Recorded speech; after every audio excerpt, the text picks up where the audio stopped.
Welcome to SteeleWatching, which is the podcast for the Steele fans among us. Remington Steele, that is. Season 1, episode 22. The last. Who are you? I am Who are Eric. I am Eric. I was getting there. Okay. I thought Canadians were supposed to be patient. No, of course not. All right. I'm Eric, and you are? I am enjoying my long weekend.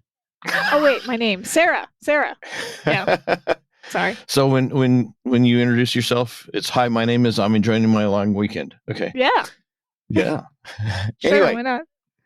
episode 22, last episode of season 1, last official episode.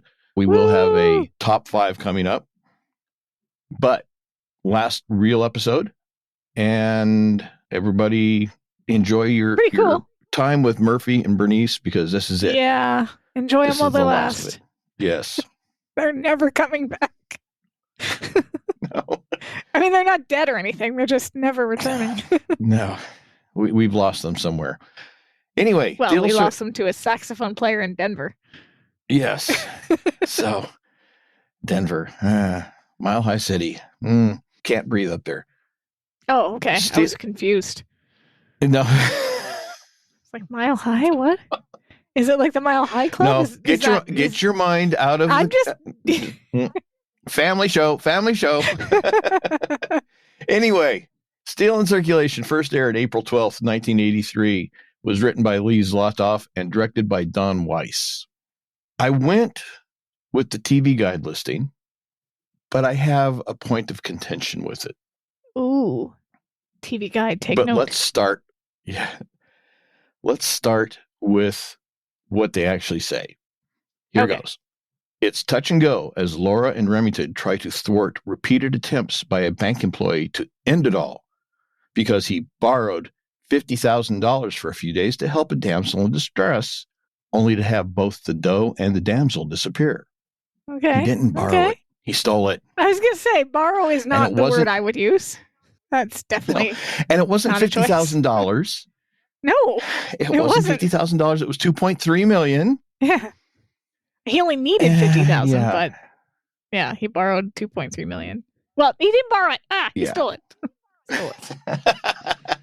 Well, he intended to give it back. Now TV Guide has me saying it. Secret borrowing. Yeah. I mean, it's a bank, not a library. He can't just take it out and return it later. It's not how it works. Well, just saying. Let's try it. Let's see if it works. Anyway.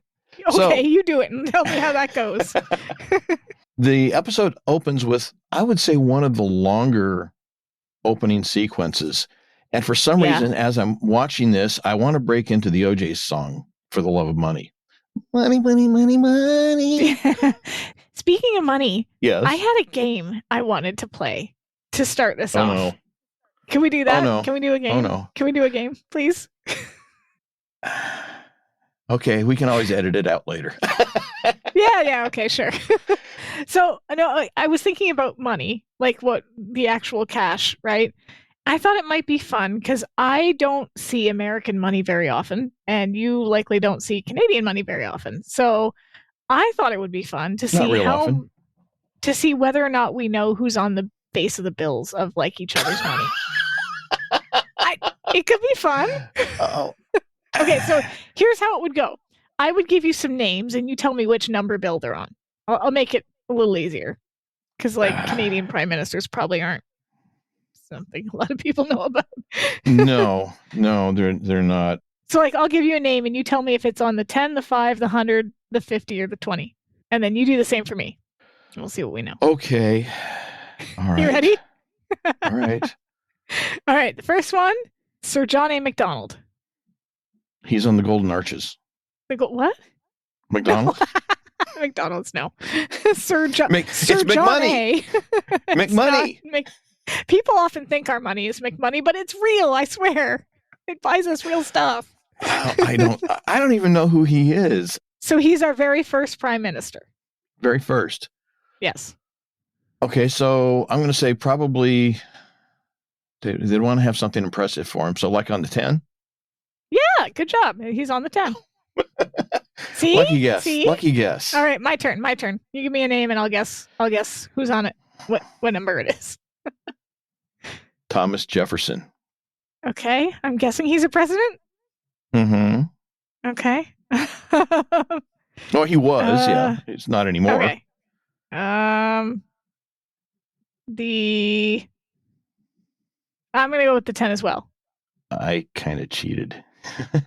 He's on the $2 bill, which we don't actually use anymore.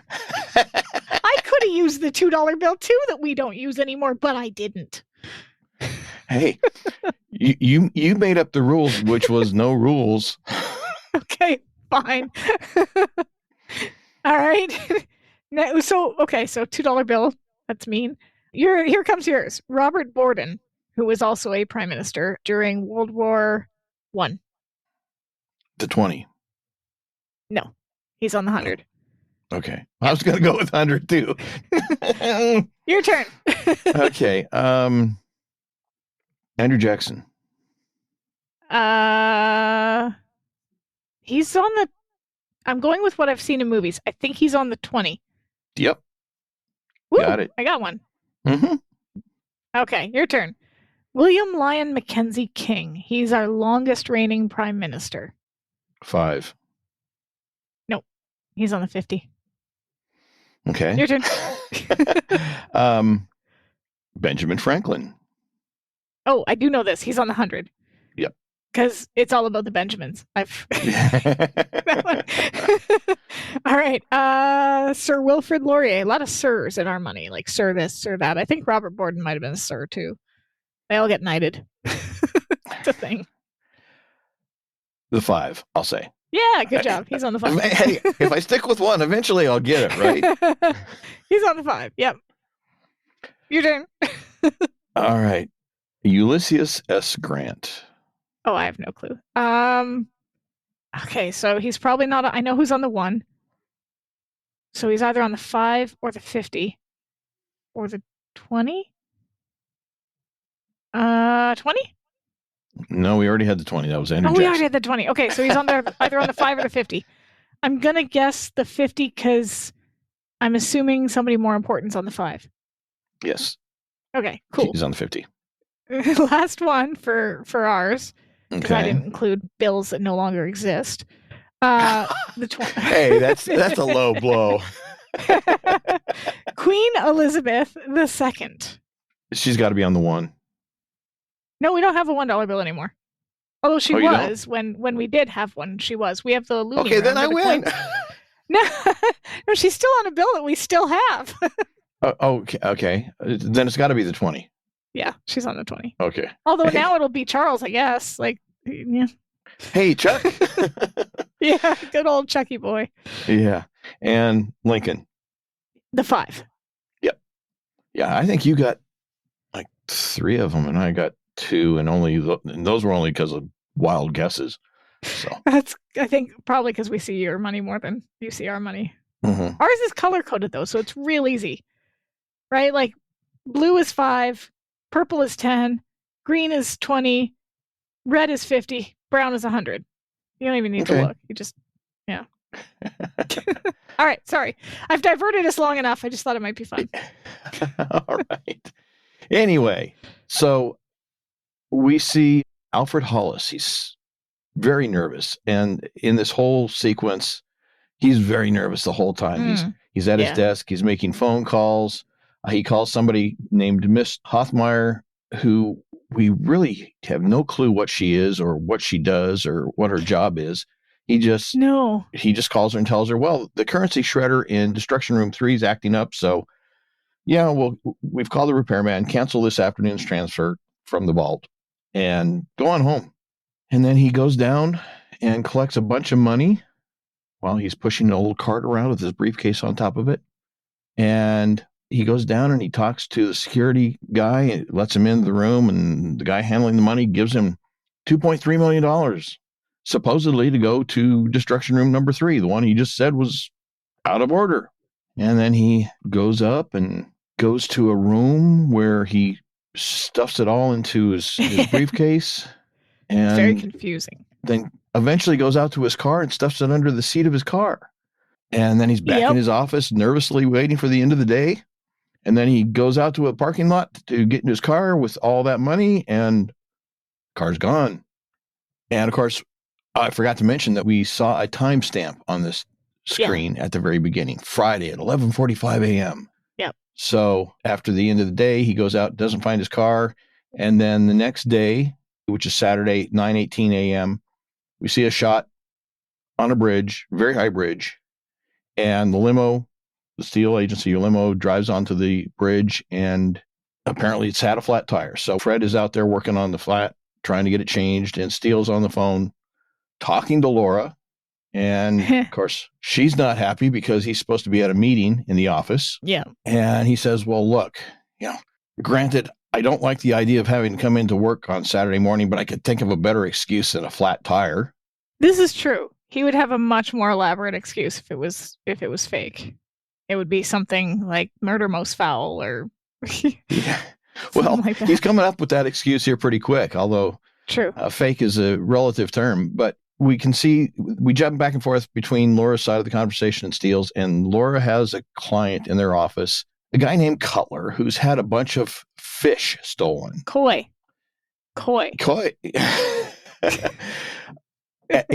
Steele calls him carp. Carp, yeah. He also calls him cuttlefish. Yeah. So, yes, Laura's unhappy because he's not there. He's unhappy because he's having to go into work on a Saturday, and he's got the flat tire. Yeah. And as he's talking to Laura, and they're fussing back and forth, and she's trying to make like he's out on some important meeting or something, and that's why he's not there with carp fish. Cuttlefish. Steele, yeah. So anyway, as he's on the phone talking to Laura, he sees the guy walking around and coming onto the bridge, and walks up to the bench at the side of the bridge, and he takes his jacket off and folds it, or his suit jacket, not just a like a denim jacket, but a suit jacket, and takes it off and folds it neatly and sets it on the bench. It's very Wilson-like. Yes, very much so. Just square corners and and of course, Laura's still talking to him and explaining that, well, some of these koi fish are worth $25,000 a piece. And Steele's kind of half listening, and he sees this guy climb up on the side of the safety grating that they've got on top of bridges to prevent people from jumping off. And Steele realizes which clearly isn't working. Steele realizes, he's going to climb over that and jump, and he panics and runs and leaves the phone dangling. And Laura's, is Mr. Steele? Mr. Steele. And she gets that frozen rictus grin on her face, and she's like, yes, Mr. Steele, I'll tell him. Yeah. Yes. It's got to be a tough situation for her, especially considering how bad she lies sometimes. Although for sure. We do see sometimes, and we'll see that later in this episode, that she does a halfway decent job of lying sometimes. It's just when she has to. She's getting better. Go undercover, she's lousy. Yeah. Yeah. So anyway, Steele runs toward Alfred. He grabs his pants and says, hey, look, I'm not in the habit of coming between a man and his maker, but there's got to be a better way out of this. Yeah. And, we see this really, really quick, thankfully, shot down from the bridge down to the ground below, and it's a long ways down. And it's like, if you got vertigo, thankfully it's a quick shot. Yeah. I can't look over my balcony without getting vertigo. Like, I'm on the 8th floor. I look over my balcony and I'm like, nope. And I'm standing right back. For the longest time, we were afraid to go even near the edge of the balcony because it was like, I wouldn't do well. And ironically, I love roller coasters, but I'm not good with like balconies and leaning over things. Yeah, I'm not good with it even just on TV. But anyway, so Steele's trying to talk him out of it, and he says, we all have our gray days. And Alfred says, well, I've had a gray life, and I just turned pitch black. Steele says, well, in every dark corner, there's always one's work to consider. No, he says, shot to hell. And everything Steele says, he just shoots down because it's gone from bad to worse to worse to worse to worse. Lean on friends, don't have any. Steele, Let her down when she needed me most. Oh, God. Poor guy. And it's just like, what do you do now? And so Steele has a brilliant thought. He says, well, look, if you're so determined to get down there, why don't I just drive you? I think he's kind of missing the point when he says that. I found that very funny because it's not that he necessarily wants to get to the bottom. He just wants to get to the bottom very quickly and with a sudden impact. It's the it's the method, but Alfred, not the destination. Yeah, but Alfred buys it. And he says, oh okay. Yeah, he goes with him. So, and then we're at the office with Laura and Mr. Cutler, and she's vamping. Codfish, yes. Carpfish, actually, is what it says in the script or something. He says codfish. Okay. Yeah. They might have changed it. Or they might have said carpfish, too. I thought it was codfish, but it said carpfish in the script, and so that's what I kept putting down on my notes. But, yeah, so she's vamping like crazy, trying to keep Cutler busy and occupied, waiting for Steele to eventually show up. Steele shows up, dragging Alfred along. Dumps him into a chair in front of the desk, and of course, Laura's happy to see him. Except that, who is this guy? And they both say to each other, "Can I see you for a moment?" Yeah. And so they walk out into Laura's office, and Alfred starts to stand up and say, "Well, maybe I should just go." And no, you sit, stay, and he tells Carpfish, see that he does. So Laura and Steele move into her office, and she is venting on him. And first it's a flat tire, then you hang up on me, then you show up late, and you're dragging some guy in here. And who is he anyway? And Steele says, "Look, I only brought him to the office because he was trying to kill himself." Laura's not buying it. She is so wrapped up in her irritation and convinced that Steele's just making excuses, as he always does.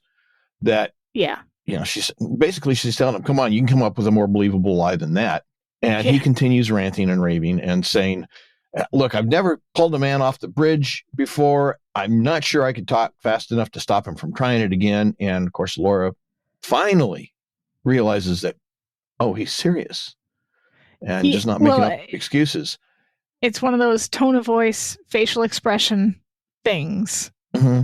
Like this time he really looks serious. Yeah. And I think also, this may be one of the... normally, he does not ask her for help.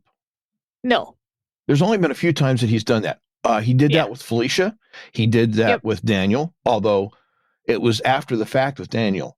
So for him to come to her and say, "Look, I need your help," I think that was one of the things that maybe triggered in her head that, wait a second, this is not normal. So and it was absent of his like grandiose gestures and language and sort of embellishments. He was just like, "I don't know how to do this. Like, I pulled a man down off a ledge and I don't think I can talk." And for him to say, "I don't think I can talk fast enough," that's his gift. His gift of gab, his particular skill, so to speak. He's panicked. Yeah. So she realizes he's serious, and they say, "Well, okay, fine. We got to do something about it. But first, we got to get rid of Carpfish. But first, we got to get rid of Carpfish. I can't even say it. What's wrong with me? I thought his name was Cutler. Yeah. So anyway, then we jump to Alfred telling his story. And this is where he says, well, he wasn't really stealing the money. It was just secret borrowing for the weekend, trying to help Angelica. That's still stealing. We're still stealing. Yes, but let's not get picky about details. I think the bank would get picky about that detail. Yeah. Well, they do. Anyway, so he says that Angelica was a very special young woman, the only one to ever make him feel like there was more to life than a steady job, a room with 2 windows, and a long book. And I've got written down here something that you kind of suggested earlier. This is all starting to sound like pre-vintage Steele Wilson Jeffries. Wilson, yeah. Yeah, Alfred very much reminds me of Wilson in a lot of these mannerisms, and he wants to be that steady 9 to 5. He wants to be that guy that has the predictable, safe life. But of course, that's getting blown all to hell with Angelica and the bank and the money and all that stuff. Yeah. So then he begins telling what happened, which is essentially just a variation of the Nigerian prince scam. Yeah, only in this that too. variation. There's no internet, first of all, in this variation. It's a in-person scam as opposed to greetings and facilitations. I am writing to you to tell you about your new inheritance. Yeah, but a scam is still a scam, and if it works, it works. So very true. In this variation, Angelica claimed to have a great deal of money, just like the Nigerian prince, but it was tied up in Spain, just like the Nigerian prince. And of course, she said that she had invested all the money that she had on hand opening this specialty boutique of hers. But of course, her suppliers were pressuring her for the rest of the collateral. And she's got to come up with it by the weekend, because if we don't, they're going to shut her down. So they, I put that in sarcasm quotes, came up with the idea to borrow the money from the bank, so they could show them $50,000 of solid American currency. And I'm pretty sure it wasn't Alfred's idea. I'm pretty sure that she suggested it to him somehow and made him think it was his idea. It was probably one of those things where she made him think that it was his idea by planting the little hints and the little seeds of like, oh, you destroy so much money. What a shame. I could really use. But of course, you couldn't do that. That would be wrong. And then, of course, him then offering. Yeah, exactly. It was definitely a leading a horse to water sort of thing. And then he drinks. Yeah. It also makes me think of. It was like the peanuts on the bar. Yeah. Yeah. You when you said Nigerian prince, my head immediately connected to a scam, a type of scam that is currently very, very popular, which is people pretending to be celebrities and then making friend requests, sending out friend requests to their fans, and then getting those fans to invest in one of their business ventures or something. And then there was one story about a woman who started conversing with somebody she thought was Sam Heughan from the Outlander series. And this person, they talked, I think they were friends and in a romantic relationship, and I say that with air quotes, for like a year or so before he suggested that, she could invest in his whiskey business. And she had to send this much money over, but he couldn't do it because he was not in the country. And so she had to send the money to him, and it was a whole thing, and it ended up taking her for like $30,000 when all was said and done, because it was just one of those like, they get you by personalizing it, right? So, and this is what Angelica has done to Alfred. She's personalized it. She's entered into this relationship with him. She's made him feel like he's the only one that can help her. And what a surprise. He's in the exact right position to do it. That's awesome. And Alfred just is a decent guy. Yeah. And it's always their money is tied up, and we just need enough to cover it. And there you go. So anyways, as he's telling the story, or after he's done telling the story, Laura asks him, well, if you only needed $50,000, then why did you take, and then there's this really long pause. Million. $2.3 million. That was the smallest they had. Besides, when you've destroyed as many billions as I have, after a while it just turns into green paper. Yeah. Until some of it goes missing, as Steele points out. Or in our case, multicolored. Yeah. Yes. But Steele points out that it's only green paper unless some of it goes missing. Yeah. And Alfred says that the plan was to take it back Monday morning, feed it into the shredder himself, and everything would balance. But now he's lost everything: the money, his job, Angelica. And as he's been talking, he's been wandering around the office, edging closer to the windows. And he looks at the windows and asks, do these windows open from the inside? And Laura quickly gives the answer that you would think would be correct. No, it's a modern building. They should. Oh, yeah. The Century City Towers are pretty tall. You'd think that they wouldn't open. Yeah, you would think. But I couldn't find any definite information one way or the other than the answer seems to be, it depends. Apparently, in some areas, there are building codes that dictate that commercial windows must be solid for multi-story buildings or skyscrapers. Which is, I mean, it makes sense. You don't want people opening the window and falling out. Or jumping. Right. But we know that some buildings have balconies, High buildings have balconies. True. So it doesn't kind of make a whole lot of sense for a building to have a balcony and then have windows that won't open. But yeah, that's true. Apparently it depends on a couple of factors. Does the local municipality or the local governmental body have building codes that require that they be solid windows? If there's not a regulation that requires that, then they can have opening windows, but then it becomes an issue of the designer's preferences or requirements because there's heating ventilation concerns. Because if a window is left open, it creates problem with the HVAC efficiencies in operation. Then there's the cost of operating that HVAC. True. The cost involved in installing those windows and maintaining those windows, because, I mean, after all, at some point, some of them are going to have to be replaced because they don't open properly or whatnot. Or cleaned even, right? Yeah. And then there's the aesthetics issue. So there doesn't seem to be a definitive yes or no to this. Some buildings can have them, some don't, apparently, which seems kind of silly, but that's the way apparently it is. We're not even allowed to have those air conditioners that go in your window because if they fall, if something goes wrong and they fall, they could land on somebody. But we do have... Well, and see, that's another safety issue is that if you have an open window, people can drop stuff. Yeah, yeah. Air conditioners or coins or whatever. Cigarettes. I mean, if you're smoking and you toss your cigarette out. Well, that might not be that big of a deal, but you drop a quarter from 25 floors up, if it happens to hit somebody, that could hurt. Yeah. That could really hurt. So, yeah, you'd think that they would be solid windows, but apparently they're not always that way. So, anyway, so he asks if the windows will open. Laura says no to divert his attention, and then Laura and Steele move off to one side, and they have this little conversation. Doesn't work. But in the meantime, they're having this conversation. Steele says they can't go to the police. It's likely that they're not going to be able to find a stolen car that has $2.3 million hidden under the seat in the next day or two. And Laura concludes that, from where he stands, jumping looks pretty good.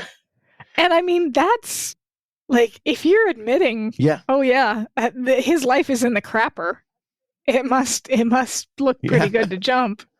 Things are bad, Yeah.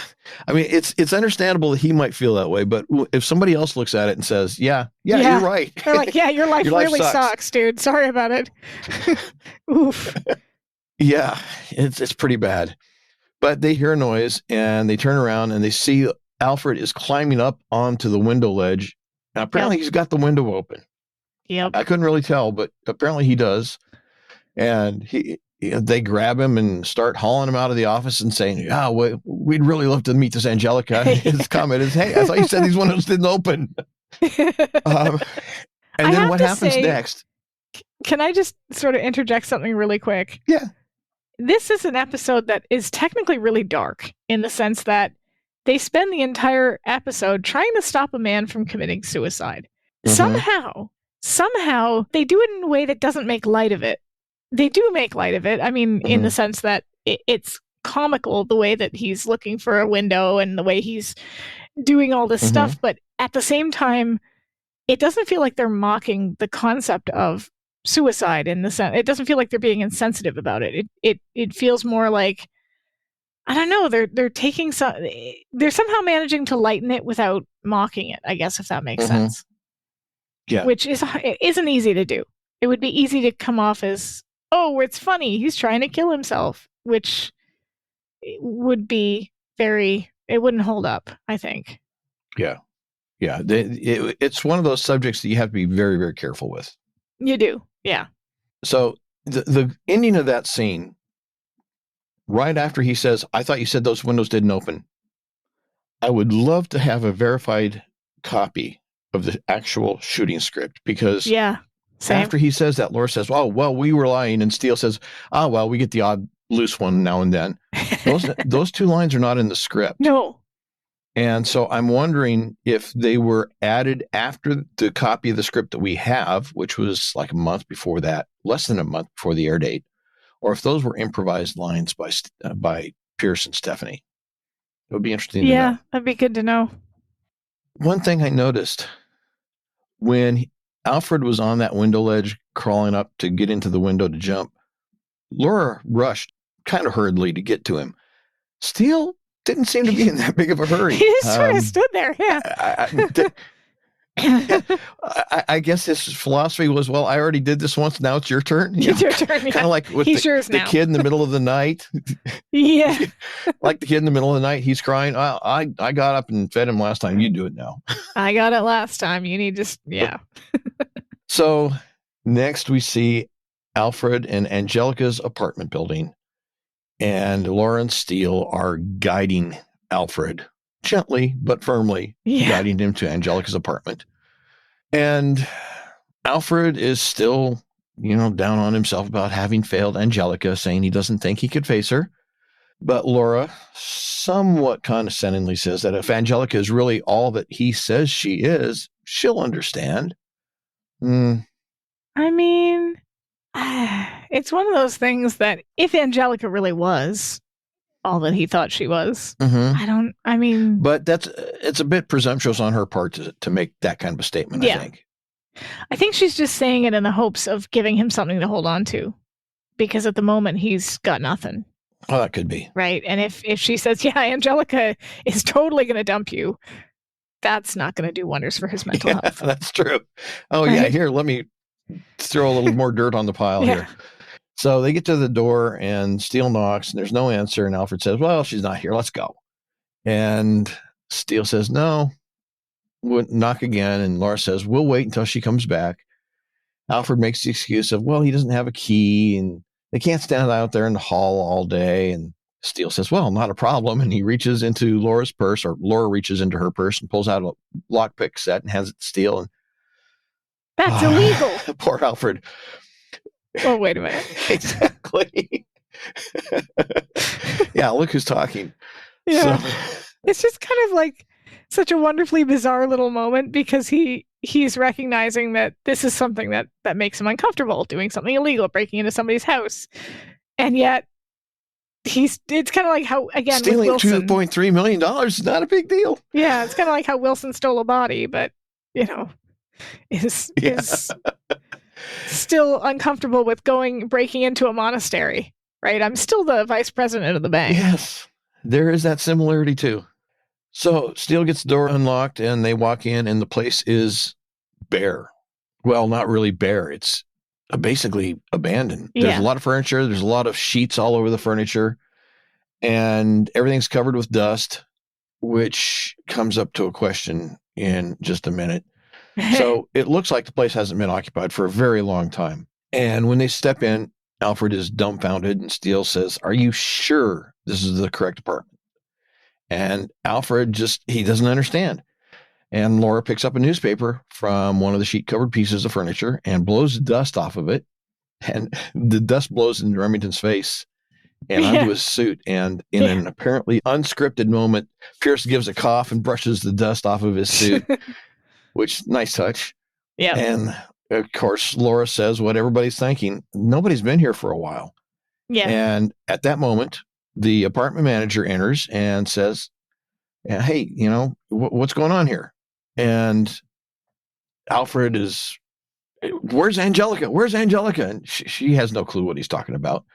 And he says, Angelica da Gama, this is her apartment. And it's, no.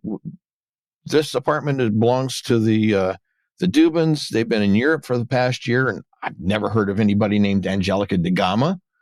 And of course, Alfred's expression changes from incomprehension to exasperation to comprehension to resignation and to where's the window? Steele, just excuse me for a moment, and he tears out the door. And then, of course, Laura and Steele, with Laura still holding onto the newspaper, they race after him. They run down the hall, up the stairs, and onto the roof. And they see Alfred run to the edge, and then he climbs up over the edge and onto the ledge. And he's standing, like the Titanic, king of the world, except it's king of the 3-story high dive. And so as they're trying to calm him down and talk to him, and they're afraid to do something because they don't want him to do anything rash, he cries out, Angelica! And Steele misunderstands, saying, well, we can all appreciate how upset you are about her. He says, no, look, she's Angelica.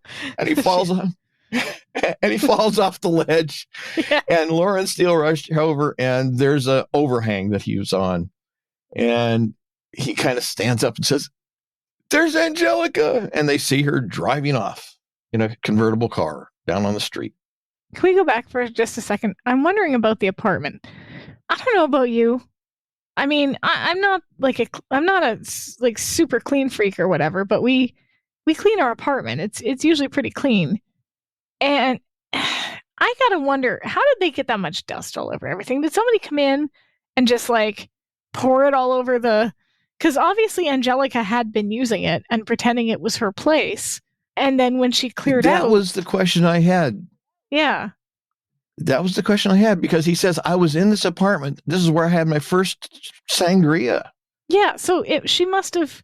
How do you, like, because I that's a lot of dust to gather. You know? Like, it is. The only thing I can think of is that there was another apartment, maybe like right next to it, that was empty, and they switched the room numbers. This would be a lot of work just for a scam, but they switched the room numbers on the door so that he thought it was that room, and then they switched it back. But that doesn't make any sense either, because like I said, that's a lot of work for something that's nothing. The only thing I can think of is that she must have covered everything and then, I don't know, brought in like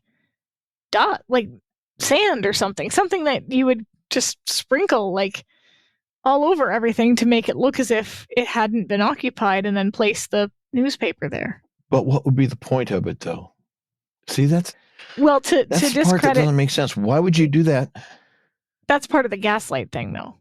Because it's going to make Alfred's story look less and less credible if he's saying, no, I was in that apartment. And then even the building manager saying, yeah, nobody's been here.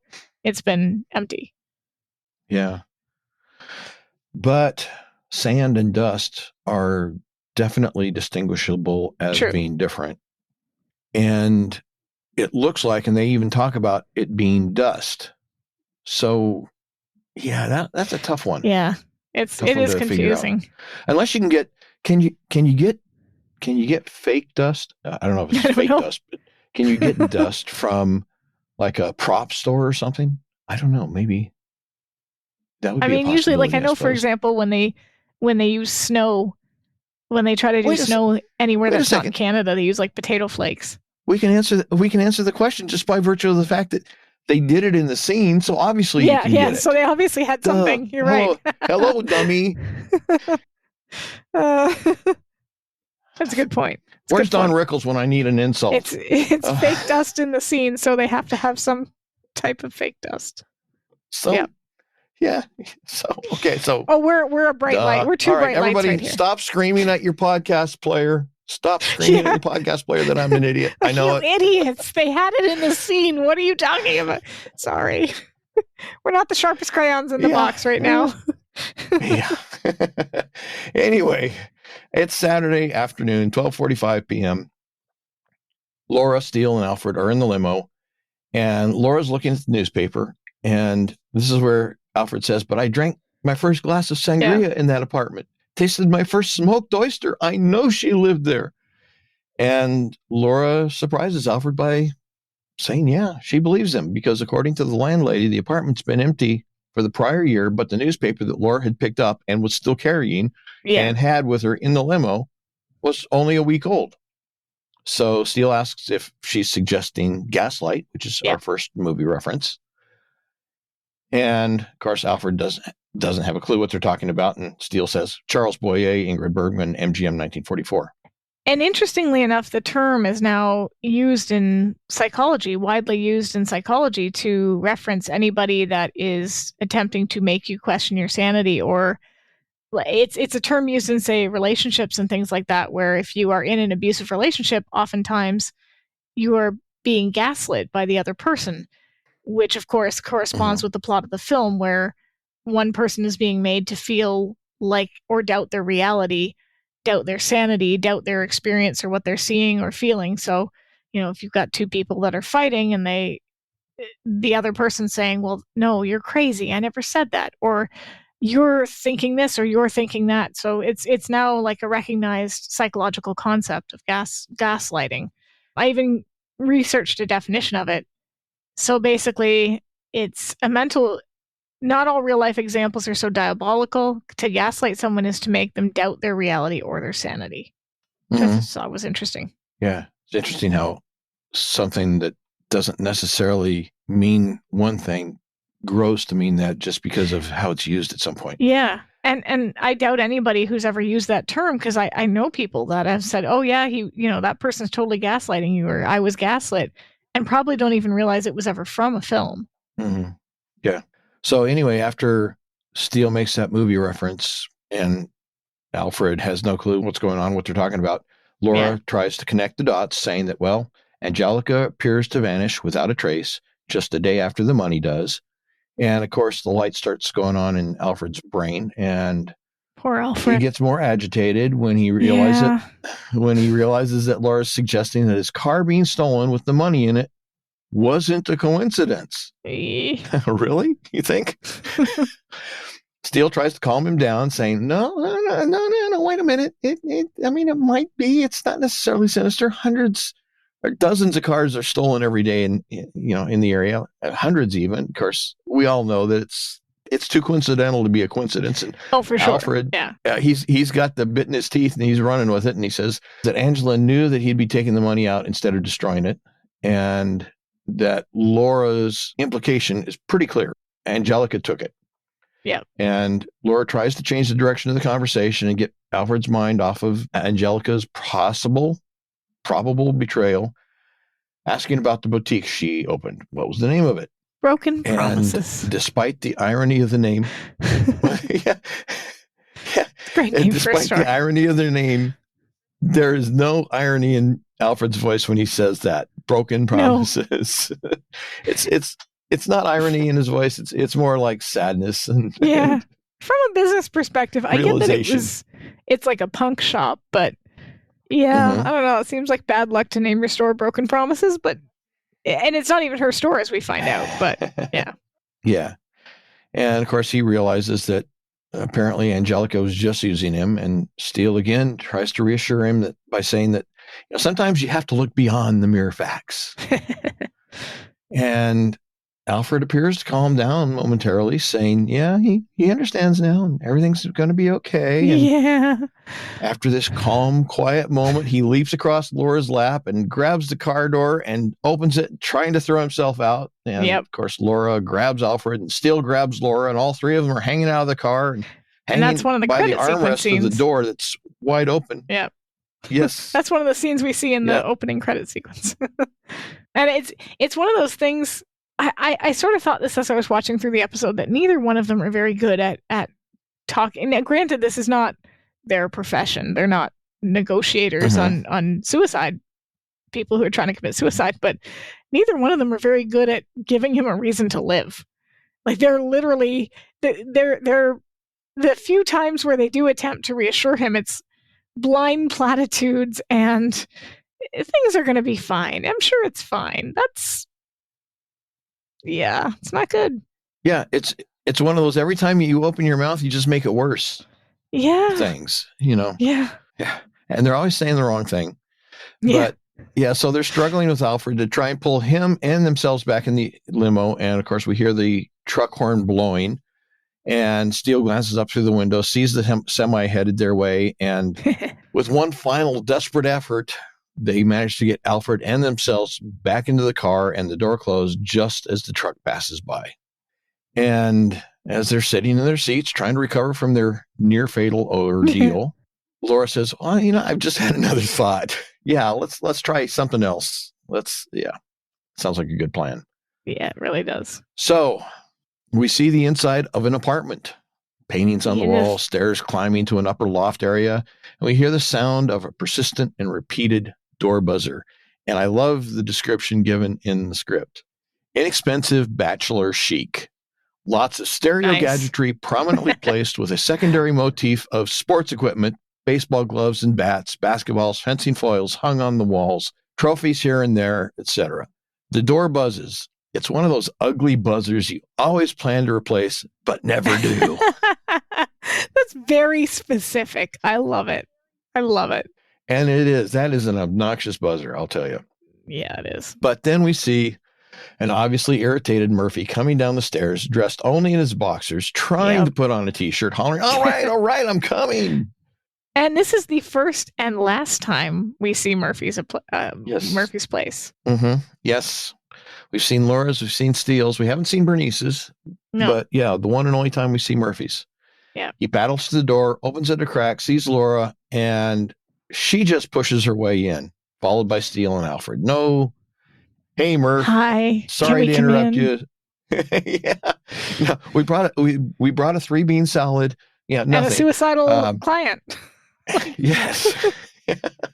We've got some salad and sadness. Yeah. After they're inside, she insincerely apologizes for barging in on a Saturday, but they need a favor. Steele says it'll only be a few hours, and Alfred just needs somewhere quiet to collect his thoughts. Yeah. And of course, we see Steele start collecting things around the room that could be, somebody might use to hurt themselves, like it's baseball like bats, golf clubs. He's basically baby-proofing the apartment, but for a grown man who is in the depths of despair, right? Like when you have a baby, you go around, you find all the things that they could hurt themselves on, all the corners of the table that they could hit or whatever. In this case, it's a grown man, but yeah, same concept. All the locks on the cabinet so they can't get out the cans and jars of things, and yeah, pretty much. So, and they're doing all of this, and Laura's doing something, closing the windows, locking the windows, presumably. And they're totally ignoring Murphy. And he's Poor Murphy. Wait, guys, this is not exactly the best time. You know what I mean? Yeah. And Murphy, he says, I don't know what's going on. And ordinarily, I'll do anything you ask, but you specifically told me you could handle the missing fish client by yourself. And then, of course, we find out why Sherry. Murphy's so distressed. She's coming down, buttoning up one of his shirts, saying, Murphy, I thought you were going to get rid of whoever was at the door. Yeah. Awkward. Can I say, go Murphy? Get your groove on, Murphy. Like, he's moving on. I like it. I like this look on Murphy. Yeah, well, yes, in general terms, yes. Specifics, yeah, I have issues. But anyway, we'll get to that. Okay, no. I want to know what those issues are. Let's get into those issues. Sherry. Curious. What's Sherry? I love Sherry. She's just, well, I didn't have a problem with her to begin with. But as we go through, it's like, oh, I'm an expert at this. Oh, I'm an expert at this. Oh, I'm an expert at this. So she's our Deus Ex Machina, right? We need a character who can do a bunch of stuff for the purposes of the plot. But I will say, I'm curious. Here, I had a question. Where do you think they met? Because it's not really specified. She says they met last night, but we don't. Was it a club? Was it? I'm thinking. Well, my first thought was a singles bar. A bar? Was it? Yeah, because I mean, I can't see Murphy going to a club. He's not a clubber. I can't see him, dancing at a rave or whatever. But is he going to singles bars too? Like, that doesn't really scream Murphy to me either. It doesn't. And it also doesn't scream Sherry. Psychologist. She seems more of an unless she adult. Was there studying. Well, I guess I'm not saying it's not adult to go to a bar, but she doesn't seem like the kind of person that was going there just for a pickup. And neither is Murphy, to me, the kind of person that goes just for a pickup. So did they meet in a bookstore? Was it she was behind him in line at the grocery? A book reading? Somebody needs to write that fan fiction. Because, I just, but also she makes the comment of how she didn't tell him she was a psychologist because she doesn't get any action if she does. So clearly they were maybe somewhere where that was a possibility. So. Yeah, which is why I thought of a singles club to begin with, is because that's usually Murphy where you go dating? trying to find some action. Yeah, maybe he was speed dating. Did they have speed dating back then? I don't know. Yeah, I don't know if they had that back then. I never did that, so I don't know when it started. I've never done it either, so yeah. I was really bad at dating anyway, so trying to do it quickly, no, that really wouldn't have worked. That really wouldn't have worked. No. So anyway, they're all embarrassed, and Steele is he's still holding various objects that he's collected with his mouth open like a codfish, which to me it looked like it reminded me something out of Mary Poppins. Where she tells the boy, close your mouth. We are not a codfish. So, yes. Which also ties into Mr. Codfish, cuttlefish, carpfish, goyfish. Cutler, yes. Cutlerfish. And so, they say, oh, sorry, we've come at a bad time, have we? Understatement. Steele tries to save the situation by saying, it's an honor to meet her at last. Yeah. Oh, no. Yeah. It just gets worse. Worse. Yeah, and he says that Murphy's told them so much about her, which is, I mean... But we only met last night. If you're going to go for a lie, make it safe. Yes, we only met last night. Yeah. Make it a safe lie. So, Murphy had not ever talked about you. Murphy, how are you doing? Yeah. How are you? Something that you can get out of. Nice to meet you. I'm Mr. Steele. Murphy Michaels works for me. And you are? That would have been a much better introduction. Just a thought. Yes. Yeah. Anyway, Steele tries to cover his dignity and his faux pas by putting his hand on Sherry's shoulder and asking if, by any chance, she knew how to brew a serviceable pot of tea.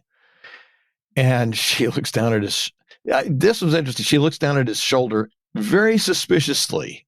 Yeah. And asks, well, why tea? It's like, why are you touching me? And Steele responds that tea is mature, civilized, and he thinks that in a few moments they're going to need to be as mature and as civilized as possible.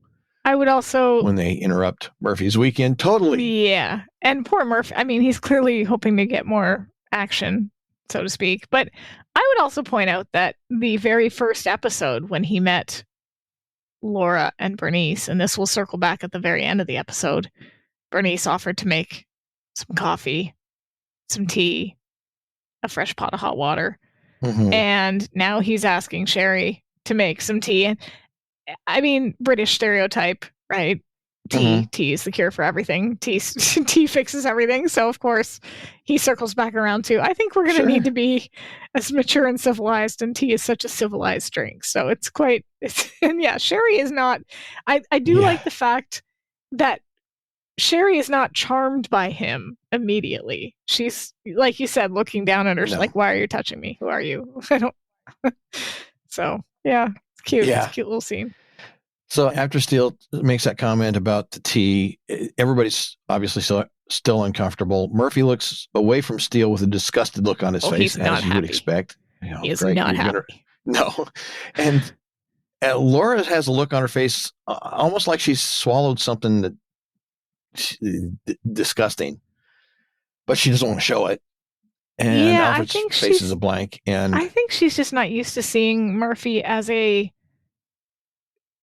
I don't want to say sexual person because that doesn't really feel right, but she didn't see him as a viable romantic partner. Yeah, she's surprised to see that he's got a life. That someone else sees him as a viable romantic partner, right? So I don't know. Yeah. It's kind of like seeing your teacher on a date. If that makes sense. Would you know anything about that? No, I just mean like to see that he is more than just work. Yeah. And again, this is another line that closes this sequence that isn't in the script that we have. Right. But Steele says, "Excuse me, my 6-iron is slipping," which kind of humorous. That had to have been an ad lib. Because he's holding all the stuff, right? It starts to... Almost, yeah. It almost seems like an ad lib, yeah. It's a good one. Well, we jump to the boutique, Broken Promises, which appears to cater to the punk scene, as we kind of mentioned earlier. And Laura comments that it's hard to imagine Alfred getting caught up with someone who likes to wear all this, as she puts it. Yeah. Inside, they approach a mannequin, which has a dog collar, and it turns out it's not a mannequin. No. It's actually the lady who owns the store. She says, hey, if you're looking for someone to play with, go down to one of the boulevards. We're strictly trappings here. Yeah. And Steele tries to cover by saying, I was just admiring your necklace. Yeah. And she tells him he's really out of place here, which is great. I love it. Oh, yeah. Yeah. She tries to tell them that no, the necklace isn't for sale, but is there anything that they want? And they say, no, they're just waiting for Angelica because they're supposed to meet her there. And she says, well, you're in for a long wait. The deadbeats that she fires don't come back, especially when they owe her money. So Angelica doesn't own the store. No, she no was surprise there. So Laura, sensing an opportunity to get a lead on Angelica, takes advantage of the fact that Angelica owed a long-distance phone bill to this lady and says, well, those must have been calls to our casting director. And if you just let me see the bill, I can verify the number and we'd be glad to reimburse you, which, of course, is just her way of getting the phone number, because once they got the phone number, they can trace who she's been calling. Maybe that'll give them a lead. This is good improvisation on her part. It is. And that's the thing about Laura, is that in these little brief moments, and there's another one that comes up later. Yeah. In these brief impromptu moments, she's okay. It's when they're planned out and they're extended scenes of undercover, she's not that good. No, she tends to fall apart with her story. Her story tends to fall apart. But here, this was a sort of, like you said, she saw the loophole. Yes. Yeah. Yeah, she's planned it out, and so she overacts what she's planned out. Whereas when it's spontaneous, off the cuff, it comes off as more natural. Yeah. So, hey, you're casting directors, huh? What are you working on? Well, a punk version of Gone with the Wind, which that's what Steele says. And Laura looks at him with one of those, seriously? That's what you're going with? Looks. Anyway, they tell her that Angelica is the person they had in mind for their Scarlet. And any idea where we might find her? And the lady says, sure, lingerie. And Steele, of course, misunderstanding, says, a bit of weakness for the silk and satin, eh? And she gives him a look of pity. Yeah. And explains that it's a club on Sunset. And Angelica had mentioned it a couple times. So at this point, Laura says, oh, yes, this was our phone number.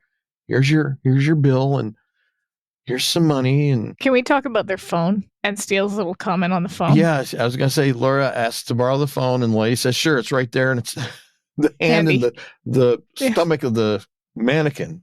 Yeah, and weird. Steele's comment of handy. Yes. I just, it's such a bad joke. I really enjoy it. And I don't, it had to have been a custom job, because I don't remember anybody ever having a phone inside of a mannequin's stomach. I remember, not mannequin stomachs, but I remember back in the late 80s and early to, I want to say even to late 90s, there being different types of phones that were made out of different things, like hamburger phones, or like little sort of novelty phones that you could own and buy and whatnot. And obviously those are not a thing anymore, but yeah, that is definitely its own thing. Never seen. But they were small, tabletop devices. This is clearly that looked like something that would be on a table. But this is a whole mannequin standing there. Anyway, over at Murphy's apartment, Sherry is talking to Alfred, but she's going a bit off the deep end of herself and telling Alfred that he must really be feeling hopeless, turmoiled, frustrated, despondent, panicked, enraged, lonely, excited, and exiled. You want to end it all too, huh? Yeah. Well, if he wasn't trying to, wasn't of the mind to end it all before, he is now. He's definitely now. Like, she's just literally laid out all the reasons, Yeah. But I think she's trying to empathize. She's attempting to empathize. She is, but she's doing a really bad job. It's really not great. Again, it's not great. Another person who just doesn't know how to say the right thing. It's hard to know what to say. I guess for a psychologist, she should know what to say, because that's literally her job. But yes, I think for an average civilian, it would be hard to think of the right thing to say that would both validate what he's feeling and give him a reason to keep going. Because you don't want to pretend that, and this is something that as a parent, you've probably experienced this too, where your child's upset about something, deeply upset about something that really doesn't matter.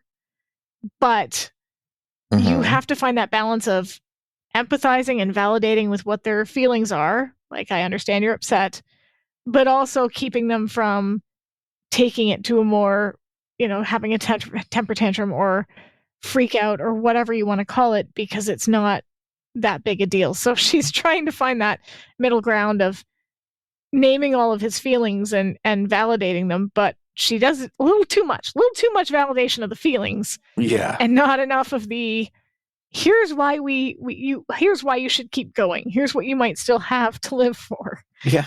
It's all his feelings reinforced without any kind of direction away from them. Yeah. So, yeah. And of course, Alfred misunderstands because it's easy to misunderstand what she said. Oh, for sure. Alfred says, "Oh, so you want to end it all too?" Which is, she says, "No, I got a PhD in psychology." Which, of course, Murphy. I'd like to see the Murphy's evidence of head that. perks up and says, "I thought you told me you were a stewardess."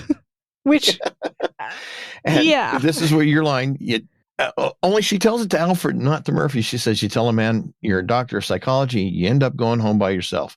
They're all afraid you're out to analyze their performance or something. At least as a stewardess, I get a chance of getting lucky." And I gotta wonder. Makes me think singles bar. It does. It makes you think singles bar, but I also wonder, would this be something that would be intimidating? I can't speak. So asking you as a man, would it be intimidating to have a woman who is a psychologist to start dating that person, or even just to meet that person in a date-like capacity or singles capacity? Because I got to think maybe there is something to that, in the sense that you'd always be kind of wondering, maybe in the back of your head, is she trying to analyze me? Not even just your performance, but just analyzing in general. Yeah, well, she specifically mentions analyze their performance. So yeah, that I don't know. I don't know if that would be a concern necessarily right away, because presumably you take some time to get to that point. Well, yeah, but you would think. I would say that the answer is a qualified answer, because if the person is really good at their job, hint, she's not, they're not going to come on with that attitude that makes you think that they're going to analyze every little thing you say and do and think and behave. And, they're not on the job when you're meeting them in a social situation or dating situation or whatever. But Sherry is not good at her job. She's always on the psychology thing. At least that's the way she comes off, is that, yeah, she's concerned about this because that's how she responds to people. She's experienced this before, because she comes on too strong. Yeah, but I also wonder if this is her way of, like, she sees this person who is clearly in massive distress. She's not on the clock, but obviously, if you were trained in that profession and you have somebody in front of you who has tried to commit suicide recently, uh-huh. And I'm not saying she did a good job of it. I think we both agree that it was not a great job of it, but she would attempt to be on the clock, so to speak, to try to talk him down. But this is where the conundrum with Sherry is, because she says she's got a PhD in psychology, and then she uses the term, like, if you say you're a psychologist, you don't get lucky.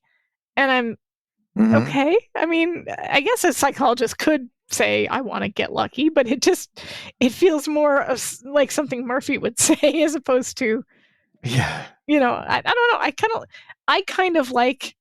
I think she's sex positive. I'm going to go with that. I just, from the way she comes off in talking to Alfred, she just seems like she's not like a light that's on a dimmer switch that's got various levels. She's just a straight on and off. And when she goes on, she is just full bore, bull in the china shop, full on. That's how much she's full on. And that's what she's doing here with Alfred. She's just bull in the china shop, bowling him over. Yeah, she's not good at her job. I'll tell you that right now. I wouldn't want her as a psychologist. So, let's see, where were we? Oh, yes. She was talking to Alfred. She gives him the story. The phone rings. Murphy is annoyed when he answers the phone, and he almost snaps Laura's head off. We only hear half of the conversation, but it's clear his weekend is being spoiled. And his irritation at it is radiating out toward everybody in every direction. And his comment is, yeah, Laura, he's all right. No, nothing's happened. Absolutely nothing. And he's not talking about Alfred. And obviously, Laura gave him the phone number that she got from the phone bill. And he says, hey, it's Saturday. How am I supposed to track down? And Murphy says, okay, fine. Give me the phone number. And he starts writing it down, and he's repeating it back to Laura as she gives it to him, which is pretty good practice usually to make sure that you get the information right. Yeah. And as he's doing it, Alfred suddenly jumps up and says, hey, that's the bank. And so Murphy's, what? I got a couple of comments here. Number one, couldn't Laura have just called the number? Why did she need to get Murphy to track it? Couldn't she have just phoned it to find out it was the bank? It doesn't seem like a job she needed Murphy for. This one seems contrived. I suppose you could make the argument that if they called it would tip somebody off. But they didn't know where they wouldn't have known where they would be calling. It's one of those things where you could call it and just say, oh, I'm sorry, wrong number. Mm-hmm. And then, but the other possibility is they figured it was a business line and it might not be answered on a Saturday. True. The other comment that I wanted to make, or rather rabbit hole I went down, I don't know if you went down this rabbit hole, but the use of 555 for phone numbers. Mm-hmm. Mm-hmm. I decided to Google. I didn't go down that rabbit hole, but I'm familiar with it. Yeah, so I decided to find out why, because I mean, assuming we all know the basic that they use it to make sure that they have a standard number that they can just use in movies and television. But I Googled it, and this is what I came up with. Decades ago, phone numbers being very different. In those days, you needed an operator to complete the call. So phone numbers began pretty easily with a recognized word followed by the numbers. So, for example, you could ask the operator for, Pennsylvania 6500. But over time, the words were replaced with digits that corresponded with the first two letters of the words. So the PE of Pennsylvania became 6500 became 736,500 as the letter P was found on the 7, et cetera, right? That worked fine until it came to the 5 key, which corresponded to the letters J, K, and L.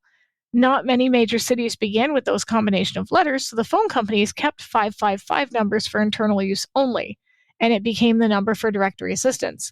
And then when movies and TV shows began using phone numbers more frequently in their plot lines, people who actually owned those numbers started to complain that they were getting too many prank phone calls.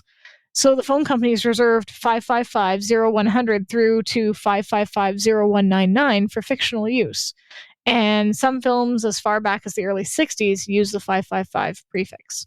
And it even added, the Google thing that I found even added that in the mid-70s, the running joke on the Rockford Files was that every episode began with Private Eye Jim Rockford getting a message on his answering service from someone chasing him for money, and a close-up of the phone revealed his number to be 555-2368. So, yeah, I just thought that was interesting, because I knew that they always did it in movies and TV, but I didn't know where it came from, so yeah. Well, sometimes it's not just movies and TV that did it. Some songs, well, I'm trying to think, there was a song, 20 years ago, Jenny or something, that had a phone number in it, and people used to call that. And apparently it was actually the phone number for that person. The person who wrote the song used that phone number for that person. And then also TV shows have, I think, I'm trying to remember, some TV shows I think have in the past used actual phone numbers that they set up specifically, knowing that people would call that number. And so they used the number in the script. People would call in that number on an impulse, and it would get some message or whatever it was, something related to the show. Well, one of the other examples on here was Bruce Almighty. And in that movie, God contacts Bruce via his pager.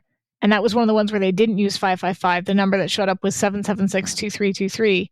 No area code was given, but people started calling the number all over North America to see if God would answer, which led to a lot of angry people with the number 776-2323 having to deal with those calls.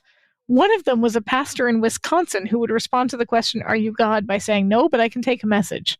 So for the DVD release, it was changed to a 555 number. Yeah. So I just thought that was interesting because I I never looked into why we use those numbers. Good answer from that minister. So anyway, Yeah, right? after Alfred says, "Hey, I recognize that phone number. It's somebody at the bank. Don't know who the extension belongs to." Murphy tells Laura, "Yeah, maybe I can track down that phone number after all." And so then we see quick back at the store. Laura's concluded her call with Murphy and tells Steele that the calls that Angelica was making were to the bank, not to Alfred, some other extension. And of course, Steele suggests that there's obviously an accomplice. They conclude that there could have been someone else inside the bank who knew what Alfred did, knew that he was a loner, knew that he would be easy prey, and could set him up with a pretty girl with a sad story to get him to borrow the money. They steal it out from under him, turn Alfred into the perfect patsy. I mean, after all, you can't go to the police, right? I mean, the girl's gone, and his story is so unbelievable that, as they say, even his mother wouldn't believe it. Yeah. Which is true. It's absolutely true. Then we have a scene which is not in the script that we have, which is at Remington's apartment with Remington assuring Alfred that they will find the money and you got to stop with this self-destructive bent. Alfred doesn't understand why Steele should worry about what happens to him. It's not his headache. And then Steele begins telling the story that when a man saves another man's life, it entails a certain responsibility. He says that before he became Remington Steele, before I dedicated myself to the service of others, he caught himself on that. And then he gives a summary of his early life story, which is a somewhat abbreviated version of the story he told Amy Fogelson in Steele in the News. And it's kind of his side of the story that Daniel told Laura in Sting of Steel. And he concludes by saying that someone came along and taught him self-respect and imbued him with a certain clarity of thought and a certain sense of direction. And perhaps he's merely attempting to repay that person through Alfred. Yeah. And Alfred responds really in kind of the same way that Sheldon Corey did in Signed, Sealed, and Delivered. You've got everything. Confidence, success, silk shirts. I can't imagine you being like that. And Steele tries to give a rousing response saying it just goes to show you that we all have moments of self-doubt and despair. The trick is to hang on until they pass. Have you ever heard this is going to sound rather random, but have you ever heard the poem Richard Cory? I've heard the title. Okay, so does that count? It's a really short poem, but essentially the first few verses are detailing everything that Richard Cory has, right? Whenever he went downtown, people on the pavement looked at him. He was a gentleman from soul to crown. And then it talks about how he fluttered pulses when he talked, and his smile glittered when he walked, and he was rich, and he had everything that everybody wanted that made them wish they were him. And then the last verse of the poem says, "So on we worked and waited for the light and went without the meat and cursed the bread. And Richard Cory one calm summer night went home and put a bullet through his head." And that made me think of this episode, both because we've got these repeated scenes where men who admire Steele or who look up to Steele, whose lives have kind of gone to hell, are commenting on how Steele seems to have everything. And why would he ever have a reason to despair or have a reason to be unhappy? And we have Steele in these moments explaining some of his darkest points of his life and saying that, as you said, the trick is to hang on. And I kind of wonder, he says that someone came along and taught him self-respect. And clearly he's talking about Daniel here, but it occurs to me that there could also be some of this he could attribute to Laura. Mm-hmm. Yeah, maybe not the anger, true. because he's no longer feeling that anger and that sort of self-doubt, but he didn't really have a purpose when he met her. He was going from con to con and not really settling anywhere. So I wonder if some of this is attributed to Laura as well. Yeah, that's probably true. Now, I would say that the Richard Cory story slips a little bit in that in the Richard Cory, they're looking at somebody and they've got this dark life behind this facade that they're putting on. Mm-hmm. Yeah. And that's a current thing. That's a current event. Whereas in Steele's case, it's really more like you're looking at somebody and they say, well, yeah, you see me now, but you don't know where I started from. And people they can't comprehend. How could you have, no, I can't imagine you started from that place because of where you are. There's no way that I could comprehend myself starting from this place and getting to where you are. And so there's this sense of disbelief that you could have ever been this bad. You could have never have been in my position or any similar position. You can't understand what I'm feeling because look at you now. There's no way you were there ever. Yeah. It's like people imagine that you were born, fully grown, fully confident, that sort of thing. Or kids that look at their parents and not realize that their parents were ever young and stupid. Yeah. You don't understand what it's like to be a kid. It's like, kind of do, actually. I did that 25 years ago. I did that 50 years ago. I was there. Yes.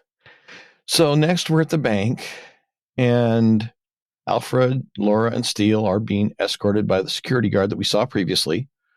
Yep. And Laura and Remington have been introduced as Alfred's first cousins, once removed on his mother's side of the tree. And the security guard is asking these seemingly innocuous questions about Laura and Remington, suggesting that he didn't realize that Alfred didn't have any relatives in Cleveland. I don't get the reference. I think it was... What's Cleveland got to do with anything? I guess it's just a place that they randomly picked to say that they were from so that they could say they were visiting. Well, yeah, but why would the security guard say, well, I never knew you had any relatives in Cleveland? Well, what does it matter? I mean, it just... I don't know. Two things just don't seem to make sense because it's a bit of an odd implies that there was some relationship between Alfred and Cleveland and the security guard. That it could have been any place, really. That's a good point. Yeah. And a security guard wouldn't make a big deal out of it. Anyway, so I also don't think a security guard would give them a tour.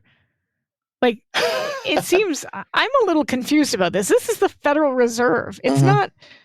It's not a tourist attraction. Well, it's not what you think granted, it is. he is the bad guy, but you don't just, I don't know. Yeah, there's several questions. First of all, if Alfred works there, why would he need to have somebody let him in anywhere? Yeah. He would be able to show him his office because he would have keys to it.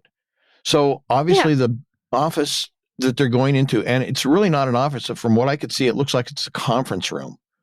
Because it looks like there's a very large open floor plan with maybe some large floor standing Xerox machines in the background that I can see. And it's like, okay, but he works there. And if they're going to show him where he works, then he's going to take him to his office. But he's not taking him to his office because he has to have the security guard let him in. So why is he even taking him there in the first place? Yeah, it's a very confusing scene. It just seemed really strange that they're being escorted into a bank after banking hours and being allowed to see, like, this is where the vaults are and this is where the money that's going to be destroyed is, and we're just giving them a tour. It seemed very odd, especially from the villain. Yeah, well, the villain might do some strange things because it's part of, like you said, the gaslighting. But anyway, true. Yeah, the villain, the security guard lets him into the room and leaves them. So he lets them into the room and then he leaves them, and then they sneak back out and they go down the hall to another office, which is apparently the one that has the phone extension that they had the phone number for from the phone bill. And it turns out that it's the office of J.P. Whitcomb, the district supervisor, who Alfred knows of, but he doesn't know. He's never seen him. And of course, as he's telling them all this, Laura's looking through the desk calendar on the desk, and she comments that Whitcomb's calendar hasn't been used for a while, except for an address. And Alfred continues talking, saying, well, he knows about Whitcomb. He's the manager who signed the memo promoting Alfred to the assistant manager's position about 2 months ago. At which time Steele says, that's about the same time Angelica appeared upstairs. Yeah, it just gets worse and worse. And once again, you say the wrong thing to the wrong person, And just as Alfred thinks that there's a light at the end of the tunnel, he realizes that it's actually just a train coming right at him. Yeah. And yeah, pretty much. He states the obvious conclusion. The only reason he was promoted was to be able to remove the money from the vault with just his signature. And that's got to hurt. I mean, being manipulated by Angelica would be painful. Realizing your relationship was a lie would be painful. But I don't know if this would be even more painful. But suddenly realizing that your promotion, the thing that you thought you worked for and earned with your talent and your skill at your job, was just a manipulation as well. It wasn't real. It wasn't something that you earned at all. I think that would be really hard. You fit the suit. Yeah, exactly. In a sense. Yeah. Somebody needed a body in a position. You were a body. There you go. So yeah, it's one of those, you weren't good enough to get the job yourself. So yeah, we're using you. But anyway, as this is all going on, Steele needs something to write on. He has something to write with this time. He just needs something to write on. So he picks up a band of paper off the floor, which we see has the letters FRB repeatedly printed across it. And he flips it over and writes down the address from the calendar on the back of that strip. Of course, while Laura and Steele are concentrating on the desk and all this information that they're gleaning, Alfred slips out of the office. And when Laura and Steele realize that he's gone, they take out after him. Alfred races out of the bank, across the street, and disappears into a construction site where a new high-rise building is being built. He spots an elevator platform coming down and runs toward it. Opens the safety gate, steps inside to the shaft area directly in the path of the elevator as it's coming down, assuming an erect pose and waiting for that elevator to come down and crush him. Yeah. Yes. And Laura and Remington, of course, have followed him. They see what he's planning to do. They yell at him and run toward the safety door of the elevator and arrive at the door and throw it open just as the platform hits Alfred and doesn't smash him. The floor bounces off at the top of Alfred's head, and then the frame of it just surrounds him. And he just left there standing apparently unharmed. I would think that would give you a very serious headache, not to mention the possibility of a neck injury. So, Definitely. So Alfred is astounded that he wasn't hurt. Steele is astounded that Alfred wasn't hurt. And apparently someone else was astounded that Alfred wasn't hurt because somebody starts shooting at him. At which point Laura and Remington hit the deck. And Alfred, in a panic, doesn't hit the deck. He runs off screaming, "I think someone's trying to kill me." You spent the whole episode up to now trying to kill yourself, and now you're upset that somebody else is trying to help you with it. So the shooting stops. Laura and Steele get up off the ground, and of course, Alfred is gone. Then we have a time jump. It's now Sunday, 3:45 a.m. Sorry, got my clocks reversed there.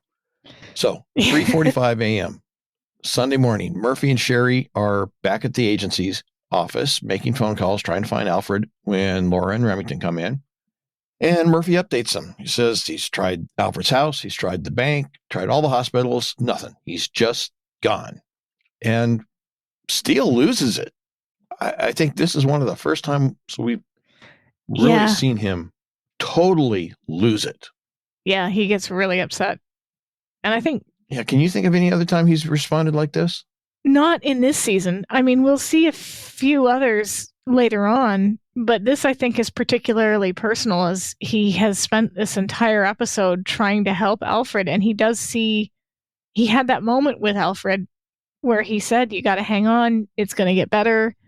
This is really frightening to him. He'll consider it a failure if Alfred does indeed hurt himself.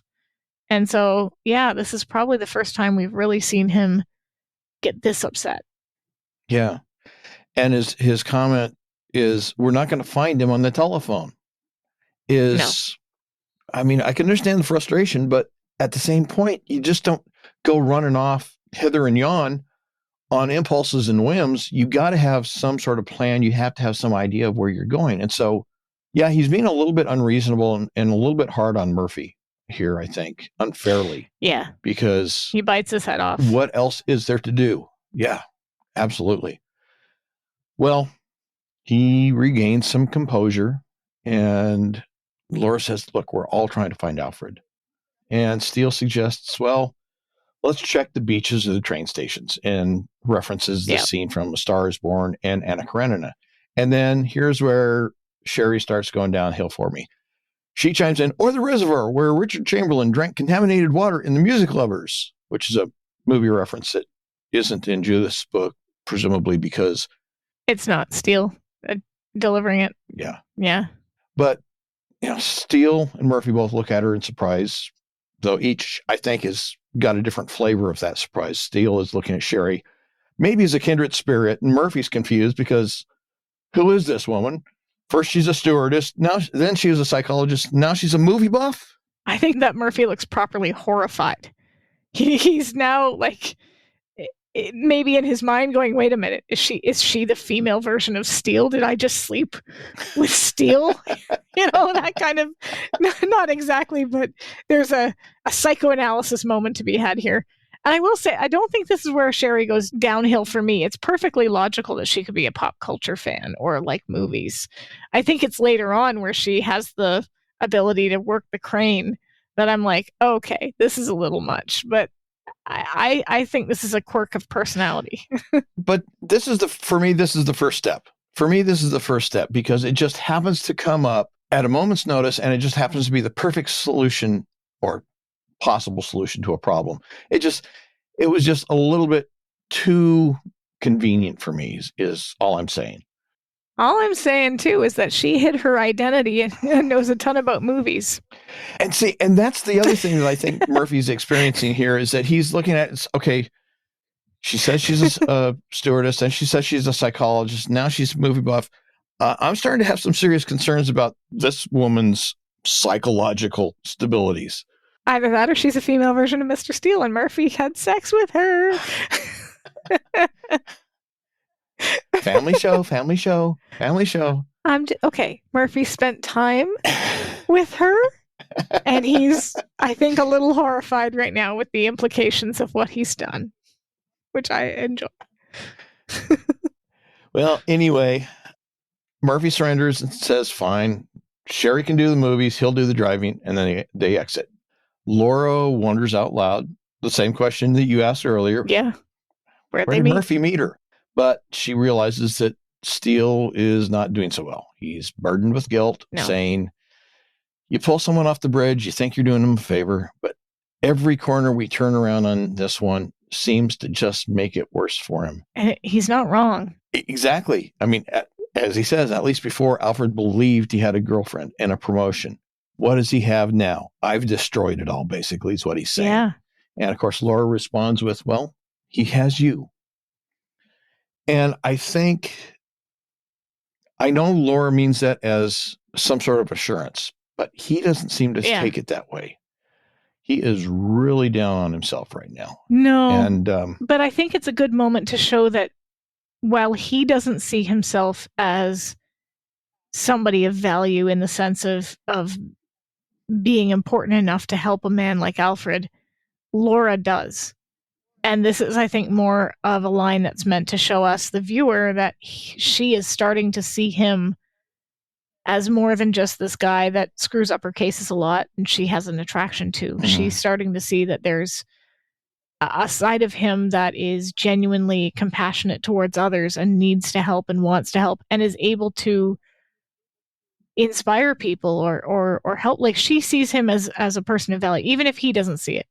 So I think it's that kind of reassurance that tells us that she's starting to see more of who he is. Mm-hmm.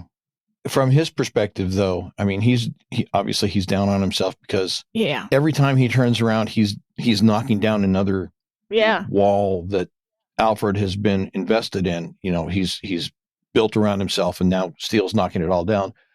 But also, I think maybe this is the first time in his life, in Steele's life, that he has felt responsible for the well-being of someone else. Yes. For whatever reason. And he doesn't know if he's up to it. He doesn't know how to handle it. He doesn't know what to do with it. he doesn't think he's up to it. He's never been there before. Yeah. So. And that makes sense because he's never had any steady roots. He doesn't have any kids. He doesn't have nieces or nephews or people that rely on him on a steady, regular basis. Yeah, and he's never had a relationship with anybody that was long-term enough that they were that dependent upon each other. He had Felicia, but obviously that didn't turn out well because they both basically abandoned each other mid-crime. So, yeah. Yeah. Anyway, seems like we have a small time jump. Laura and Remington are at a nightclub, presumably lingerie. And no, it is lingerie because it says outside the sign. And Steele is not impressed by the nightclub's clientele. He says, looking at these people, one's self-esteem can't help but improve. I have a bone to pick with this scene. Okay. Yeah, I do. Every other place that they go, they dress the part. They go out west, they have cowboy hats. Everywhere they go. I want to see him in leather pants and safety pins. Why are they not dressed up? Well, they are in character because they presented themselves as casting agents for a movie studio. Damn it. This is an opportunity lost, is what I am saying, because that would have been hilarious. I don't know if you've ever seen 21 Jump Street, but in the last episode of the first season, Johnny Depp's character goes undercover in a punk club and he has to dress up and he comes out and he's got all those, the safety pins on the hair and whatever. And he's talking about the punk scene and he's kind of talking to his partner and saying, oh, it's this whole subculture and they rely on each other. And he's giving all the psychology behind it. And Penhall, his partner, says, I don't need to listen to a psychology report or a sociology report from a guy in in Scottish plaid bondage pants. And I just want to see, but his comment about one's self-esteem can't help but improve. Ouch. Because what's interesting here too is that they're not much older than most of the people in there, and yet they clearly appear as adult, whereas everybody around them is sort of, I don't want to say like kids, but in their 20s, being in their 20s. And it's something I thought about going back to the beginning, that Laura and Steele have always dressed as adult professionals in suits and ties and things like that. And it ages them in a way that's not a bad thing, but gives them a level of maturity that when you think about Laura being 26 in the first season, people that are that age are still going out to clubs and partying and having that 20s. She never seems like she was in her 20s, and neither did he. I'm not saying everybody, but it just feels like they never appeared as if they were in their 20s. It always kind of seemed that they were older and more adult than everyone around them, which I found kind of interesting comparatively, especially when he makes that comment. So, but yeah, I think we lost an opportunity to see him in leather and safety pins. I'm just saying. And Laura too. That would have been really interesting to see Laura. So they push their way through the crowd and they're set upon by a man who looks like he escaped from the set of a bad horror movie. He's got a long makeup scar across his forehead from one side to the other, heavy black makeup around the eyes and on his cheeks, a studded dog collar around his neck, studded armbands, studded leather black biker jacket that he's wearing. But it's all good. His name is Ronnie Chatsworth, and he's heard about their movie and wants to try out. And Steele, apparently forgetting what he had said earlier, said, movie? And of course, Laura prompts him by saying, yeah, we're supposed to be, remember, Gone with the Wind Revisited? Gone with the Wind. And now, interestingly enough, at that time she's saying that, somebody comes up and kicks them from behind. And I don't know if that was part of the action that was actually plotted for the scene or not, but it was interesting. Yeah. Anyway, Ronnie gives them an impromptu audition. He steps back a few steps and swings his arms to clear the room for himself. And he assumes an attitude, points at Steele and says, frankly, my dear Scarlet. And he walks forward menacingly and says, you stink. You stink. And apparently manages to spit on Steele's face in the process. And Of course, they say, yeah, it's interesting. Of course, we'd like to see you with the Scarlet we had in mind. And he knows exactly who they mean. And he gives them a gesture, wait here, and walks off a few yards, grabs Angelica, who's dancing like no one's watching, and directs her gyrations in the direction of Steele and Laura. And it doesn't work out too well for Ronnie. It takes her a moment. Oh. It takes Angelica a moment to recognize Steele and Laura as people she saw earlier, and she kicks Ronnie and then begins to run away.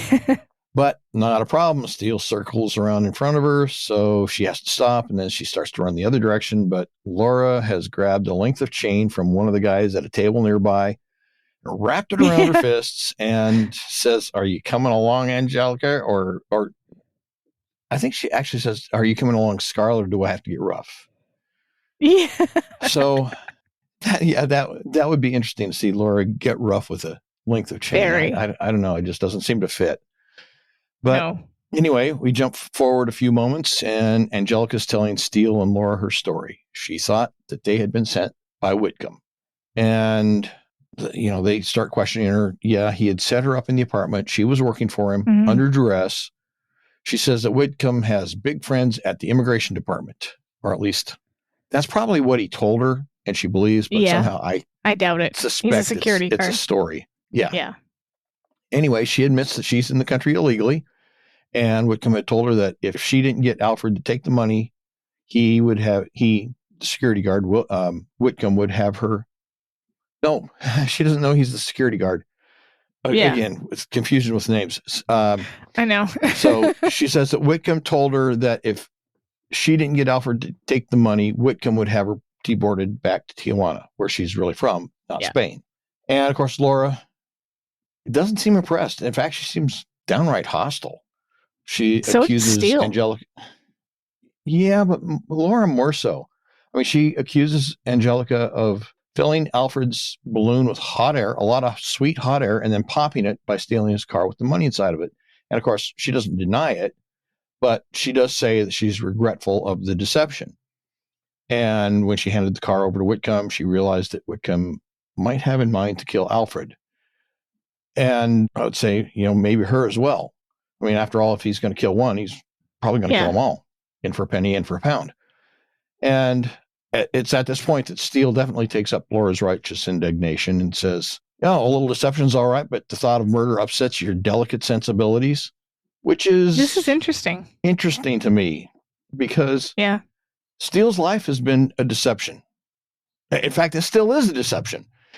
And whenever murder's reared its head, as in License to Steal, it did offend its sensibilities. So... And it's not just that, though. He's usually the one that's taken in by the sob story. Laura's usually the cynical one who doesn't really believe the tears, the crocodile tears that we get.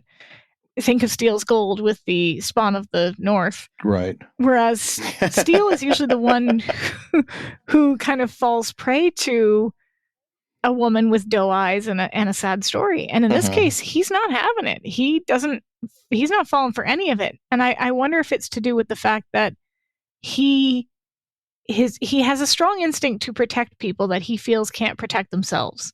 And maybe that's why he sometimes gets taken in by these women, because they play that card, and it, a beautiful face and a sad story kind of works. But with Steele, he's already protecting someone. He's protecting Alfred.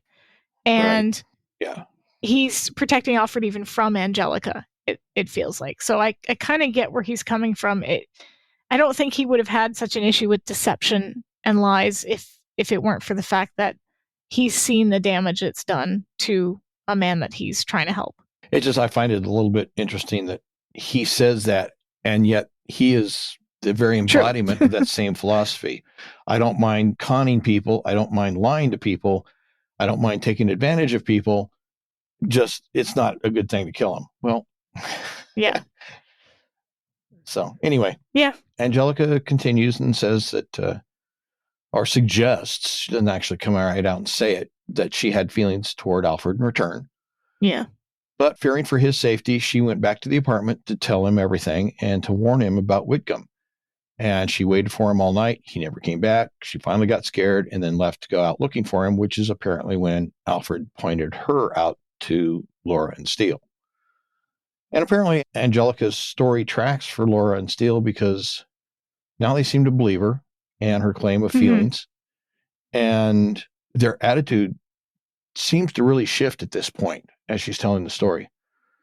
And Angelica's excited when she realizes that Alfred was with them and not dead, as she seemed to have feared, which again would suggest that probably she should be fearful for her life as well. Yep. And not out at a club. Yeah. Yeah, probably not. Steele says that, Alfred was with us, but he's not now. And Laura cuts him off. Presumably, she doesn't want him to say too much at the moment because, after all, every time he's opened his mouth in this case, it's only made things worse. So she tells Angelica, if Alfred really matters to you, where can we find him? Where could we go to look for him? Is there some place, a favorite spot that he might go to if he was in trouble? And she hesitates and then says, well, sometimes when he's down, he'd go walking on the bridge, which sets Steele into something of a panic, since it was from that bridge that Steele had stopped him from jumping earlier. Which you'd think that he would have thought of that. Because, that's where he found him first. I don't know. You'd think that would be one of the places they checked. Yeah. Yeah, that's true. You would have. So, anyway, there's a time jump. It's Sunday, 5:53 a.m. We see the limo approach the bridge and then stop as Steele and then Laura and then Angelica get out and run to the edge. They look down. Can't really see anything, so Steele climbs up onto that safety fence to get a better look, and we see that he sees what he feared. Yeah. It's a body. And it looks like it could be Alfred. They make their way down to where the body lay. Steele approaches while Laura and Angelica hold back. And Steele begins to roll the body over to ascertain if it is, in fact, Alfred. And then the body springs to life, which surprises Steele. And he grabs him and says, you're alive. Yeah. You're alive. You're alive. Why are you alive? Why are you alive? Yeah, it's good. Yeah. So Alfred explains that realizing his promotion was part of the setup, that was pretty much the thing that dropped him to the bottom of the barrel. But when somebody started shooting at him, he got a bit indignant. After all, he says it's one thing for me to decide to kill myself, but it's something entirely different when somebody else decides that they should shoot me and kill me. And that's not good. Yeah. So Laura asks, well, if you were so determined to live, why did you run away? And Alfred says, well, I couldn't let you take any more risks, especially with the killer out there to get him, which is why he returned to his thinking place. He wanted to figure out his next move, which he decided was to try and find Angelica, except that he fell asleep. And as he's saying this, Angelica approaches and apologizes, sort of, kind of. She says if she had to do all over again, she wouldn't change a thing. Thanks. Except, the whole getting shot at thing. But everything else I would do all over again. Where I lied to you and set you up and, that part. Yeah. But I'd do it all over again. So Laura attempts to intercede for Angelica and tells Alfred, well, look, it was Angelica that led us to you. So for what it's worth, she didn't have to do that. And Angelica says that if she had known what Whitcomb was going to do with the money, she'd say, but she doesn't. So now that she knows he's all right, she can go back to Mexico. And as she's walking off, Alfred just stands there. He looks at Steele as, okay, what do I do now? And Steele gestures, go, get her, catch her up. Yeah. Don't let her get away. So Alfred calls her. She stops and they start talking. And Remington and Laura are left alone to talk. And Laura's frustrated. Yeah. Love conquers all. Yeah. So what? But we don't have $2.3 million. And if we don't find it soon, love will have to conquer a very long prison sentence. Yeah. And their only lead seems to be the address that they found in Whitcomb's calendar, which Steele says he has next to his heart as he pulls out the strip of paper that he'd written it on and shows her. Next, we're at a gun shop, which this kind of seems weird to me. It's obvious that the gun shop is closed. Laura's beating on the door, and it seems like the owner lives on premises. That's what I got from it. Which is not uncommon to have your storefront be connected to your home. Like a lot of stores here, people live above, especially if it's in a city center downtown area. At least where in my city, there's a lot of places where like the apartment is up top and the store is below it. So there were friends of ours that used to own a video rental store back in the day when we still rented videos. And it was out of their house. So like it was, you'd go into the main area for the store, but there was a side door as well that went in. It was a big house. So, I mean, a gun shop is a bit weird. I don't know if I'd want to live on the premises of a gun shop, but I don't know. I guess maybe it's no different than any other store. I think in decades past in the U.S., this sort of arrangement was more common where you lived right behind your store or just above it. But, these days with urban planning, that's kind of gone out of vogue. It's not really done as much anymore, I don't think, which is one of the reasons why we have such traffic problems and such pollution problems is because people have to drive so far to get from home to work instead of living where they work, literally in some cases, or at least in the same neighborhood. But yeah, it seemed like an odd arrangement to present in a 1980s show, but I could be remembering it wrong. I don't remember it at all. Yeah, he's not happy about being woken up at 7:00 on a Sunday morning. He shows up at the door, shotgun in hand, demanding to know why they're there at that time of day. And this is where, again, Laura shines when it's impromptu. I love this bit. I love it. It's her dad's birthday, and with his condition, who knows how many more he'll have. And I know he got his favorite gun ever from you a few months back. And if Clark here hadn't lost it. Steele, was I supposed to know it was in the moose's head? This is a great bit. It really is. And again, like I said, it shows that, like he picks up what she's throwing down and runs with it. Yeah. And it shows that when it's off the cuff, Laura does a pretty good job. Yeah. It's only when it's planned out in advance and she's trying to basically run the script that she falls apart. Yeah. So anyway, he lets them all in, says, I suppose a dying man deserves to have his favorite piece close by. Just try and buy it quietly. And inside the store. The Canadian in me is just baffled by that concept, but okay. I don't get it. I don't even think I've ever been in a store where, like, we don't have, like, there's the odd store up north, like the odd Walmart or something up north where they might have guns, but there's no, I don't think I've ever been in a store where guns are sold, like, ever. So I think in this case, it's more about his favorite piece. It's somebody who has something that they treasure. And yeah, that's fair. They should have it with them if they want to, when they pass on. So, it could be anything. Somebody collects Batman memorabilia, or they're into cars and they want to have their favorite car. They want to be sitting in their favorite car when they die, or something like that. I think that's really the point. Okay, fair enough. But in this particular case, it's a gun. So inside the store owner's looking through his records, and he's trying to find this mythical gun purchase that Daddy has made. And as he's doing that, he looks at Laura and Angelica and says, "Are you two really sisters?" And without skipping a beat, Angelica says that. Funny, most people can tell us right off. Which is good. I like her. Again, doesn't miss a beat. So after a moment, the store owner closes the book and says he can't find any record of any purchase by a J.P. Whitcomb, and says, look in the cabinet, see what you can find that looks like it. Point it out to me. And of course, as they're doing that, Steele and Alfred are wandering around through the store, and Alfred demonstrates his ignorance of guns and lack of common sense by picking up a gun at random and pointing it at his face. Dumb. Well, to be fair, I doubt they'd have it loaded in the store. Well, that's not the point. You always assume a gun is loaded. Always. So, don't point it at anybody. Don't point it at yourself unless you are willing to deal with the consequences. Anyway, back at the counter, Angelica points out the gun that they're looking for, but it's just a standard service revolver, commonly used by police officers, and gun owner doesn't say it, but security guards. Mm-hmm.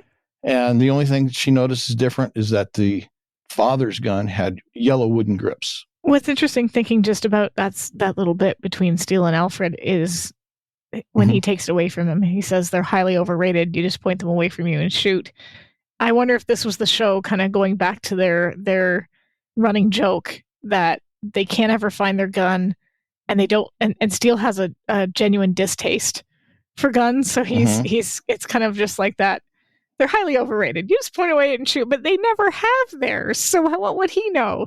That kind of mission statement, I guess, of the show that they don't really like them and they're trying to avoid you. And not even that they don't like them, but it's just more of a sophisticated show. They're not a shoot 'em up kind of thing. So I just thought that was kind of funny. So anyway, as all this is going on, Murphy and Sherry show up and deliver some bad news. They've located J.P. Whitcomb at the Sleepy Meadows Memorial Park. He's been dead for 2 months. 2 months? Well, the script says 6, but anyway. And of course, upon hearing the news, Alfred is confounded and Angelica faints. And I'm so sorry about your dad. Yeah. That's funny. And on his birthday, Dad, too. I'm so sorry. And on his birthday.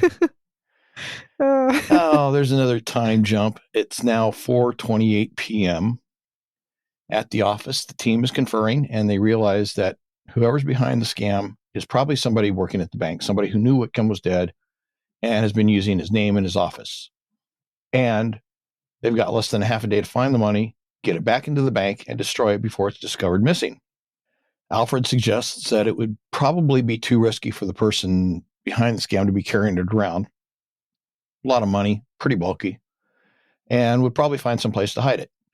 But their only clue to the identity of their scammer proved to be a dead end, which is the address for J.P. Whitcomb.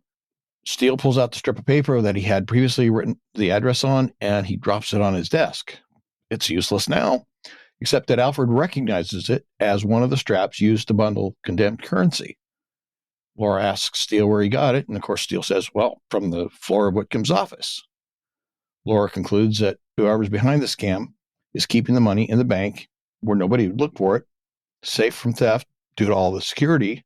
And so now they know where the money's likely hidden, but security has been shutting down the building for the night and they won't be able to get in. So Laura's brilliant idea, let's break into the bank. Which is, I mean, we've kind of done this already a couple of times now. So in that sense, it's not as novel as it used to be, but I guess it's the Federal Reserve, so. Well, yeah, Steele does pull her aside and gives a somewhat inaccurate summary of the situation, saying that she's talking about the Federal Reserve Bank of the U.S. government, which is not technically true, and not some liquor store with a simple triple arm and a trusty deadbolt and a sleepy schnauzer. Are we thinking of Happy? Yes, I think so. Although, was he a schnauzer? No, he wasn't. He was a basset hound, but still, it was just made me think of the idea of like a. Anyway. Yeah. Steele says that the bank could be breached given sufficient time and planning, but they only have a few hours. Laura points out that they have something that they can use to make up for that deficiency. They have Alfred Hollis, the man who ran away when somebody was trying to kill them or trying to kill him because he didn't want to see Laura and Steele get killed. So then she challenges his sense of honor. Yeah. Well, this is a little bit underhanded and devious of her. She challenges his sense of honor and responsibility by asking if maybe there's more to pulling people off of bridges than you bargained for. Yeah, I don't like this line for a couple of reasons. One, it challenges his sense of honor, but two, it also makes him, at the end of the day, he's not responsible for what Alfred does. Alfred is a grown man. So to imply to him that he has to do this or Alfred might kill himself or just it puts that it's emotional manipulation. It's manipulative in a way that's kind of gross. I don't like the line either. Yeah, it's kind of like the bad guy who takes hostages and then says, well, if you don't give me what I want and I kill these hostages, it's your fault. Yeah, exactly. Yeah. Yeah, it's trying to shift responsibility for one's own actions onto somebody else and using it to emotionally manipulate them. It's one thing for Steele to try to help Alfred and to feel responsible, but he isn't at the end of the day. So having Laura make that comment is, you're right. Yeah. Alfred doesn't know how he can help, but after all, he's not an architect or an engineer, and he doesn't know how the building's designed and set up. But Steele tells him to not think of it as a building, but as a system, and think about the process. And he says, for example, after the money's destroyed, what happens to it? Alfred says, once it's been shredded, it goes through a tube into a central pulverizing bin and then continues up to the roof into a dumpster, which is exactly what Steele wanted to hear. Mm-hmm. So then we have a time jump, and it's now dark. The limo pulls up outside of the construction site that we saw earlier, across the street from the bank. Steele, Murphy, and Laura and Sherry get out. And Steele, Laura, and Murphy are all dressed in black. Sherry still has on her street clothes. Interesting. Yeah. You'd think that somebody could have found something for her to dress in that would be more We're doing subtle. Crime. You need to dress like you're doing crime. Yeah. Dress for crime. Dress code is crime. Yeah. Not bright colors. Anyway, Murphy looks over at one of the cranes at the construction site and says he's not 100% certain he knows how to operate it. And then this is when Sherry completely jumps the shark and says, no sweat. This is where she jumps I used to work construction during the summers. Yeah. I roll my eyes here because it's like, okay, all right. I get that they needed this for the plot. And I get that it's also kind of meant to show like Murphy really becoming interested and intrigued by this woman, because that's, of course, part of what she's displaying is kind of the qualities that he liked about Laura. It's just exaggerated to the nth degree, basically. So, yeah, I could have bought him more. She can do everything. Yeah, I could have bought this and the movie thing more if something had happened earlier on in the episode that set it up so that it wasn't just one of those, I'm going to pull it out of my back pocket things. Yeah, fair enough. So anyway, Murphy and Sherry climb into the cab of the crane, and Laura and Steele climb onto the beam that is attached to the crane. And Laura reveals she has an issue with heights. And Steele says, yeah, me too. In the cab, Murphy hotwires the crane and starts it. Sherry starts operating it, raising the beam with Laura and Steele on it. And as it's partway up, she begins to swing the beam with Laura and Steele on it toward the bank. But the hotwire job hasn't held. The crane jerks to a stop, which causes Laura to lose her footing, leaving her dangling as she holds on for dear life with just one hand.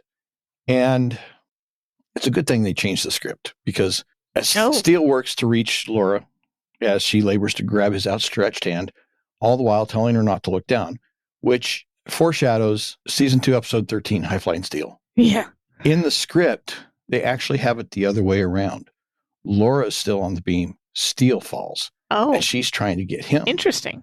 But since Steele's the catcher in High Flying Steele, this is a nice setup, this change. This makes more sense. Yeah, it does.